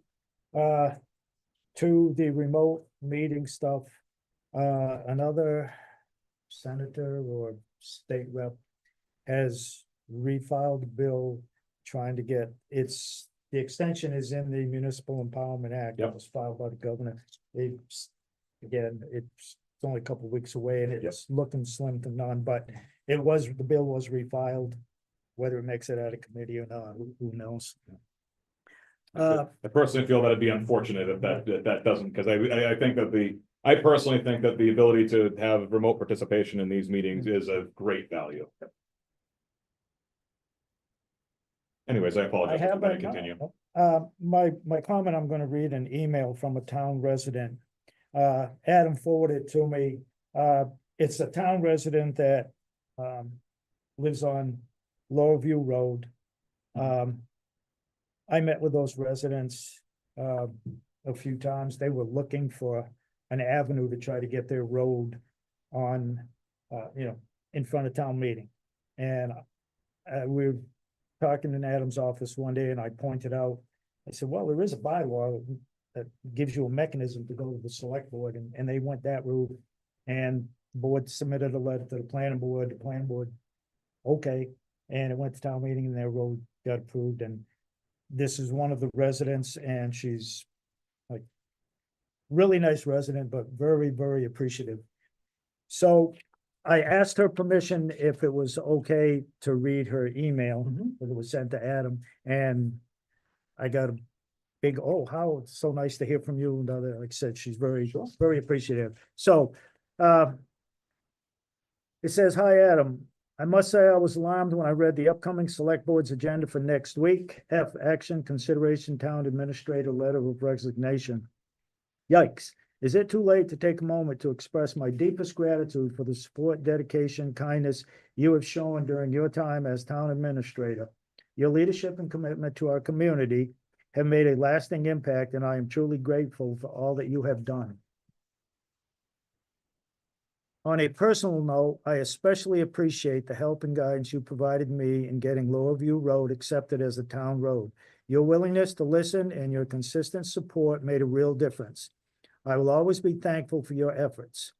I dread to think where I would be today without your advice and help. While I am saddened to hear your resignation, I hope this next chapter brings you happiness, fulfillment, and new opportunities. Please know I have deeply appreciated your hard work and dedication to our town. Thank you once again for everything. I wish you all the best in your future endeavors and hope our paths may cross again. Warmest regards, Colleen Fay, Lower View Road." And that's a very nice letter, and she's very complimentary to the town administrator. But I think it demonstrates when the residents have a problem, an issue. We employees all try to help them, assist them, and we're not always going to be able to get them what they're looking for, what they want. The same as they can come here and say, "I want you to do this. I want to, you work for me." Well, state law, we can't do that, or, we don't vote everything that you want. We can't, we won't, we might not agree with it, etc. But this demonstrates when you do help a resident, and it probably helped because they got what they were looking for, but the fact that they came looking for assistance and help, and, help with this government stuff that they don't really grasp. They're very appreciative when you try to help them out. They're really happy when it works out, like anyone. But it just shows that when residents, if you assist them and help them, they appreciate things. Excise bill, same thing, they bank or, well, look at the bylaw and go check the dumpster. That's from the Cemetery Commissioners meeting. That's not what residents are looking for. They just get hostile. They just would like an explanation or some assistance, and it goes a long way. So he forwarded that to me, and I asked Colleen if she mind if I read that, and she was, no, thank you for asking, and she was all insured. So I just wanted to read that to show that when you work with the residents and try to help them out, they really do appreciate it. So that's all I have, Mr. Chair. Thank you, Mr. Bennett. Ms. Griffiths? Happy St. Patrick's Day to everybody, and please, enjoy yourselves, but keep it safe. I know Boston's starting the parade early because they have chronic problems with riotous folks. We know those. Everybody's Irish on St. Patrick's Day, which I love. So, thank you. But I just be mindful, people. And thank you. Thank you. Mr. Currie. Couple of quick comments from myself this evening. First of all, Mr. Currie, you have been the chair of this board for upwards of 5 years, give or take. Yeah, Tim helped me out for you. Yeah. I would like to just thank you for your leadership of the board, for all that time for which you were chair. I am understanding of your desire to resign, and I look forward to continuing to work with you through at least the end of your current term, and hopefully moving forward, as if you decide to run for re-election or as a resident of the town. So thank you again for all of your service as both as a selectman, but also as the chair of this board. Thank you. I may be the chairman of this board for a grand total of 14 days. I don't know this because we are going to do a reorganization at the next regular select board business meeting. The only thing that I can tell you, is that I will, as long as I am the chairman of this board, I will run these meetings with the respect that the people deserve and the respect that my fellow board members deserve. And also we will listen to and to the employees, of course. I apologize. I the employees.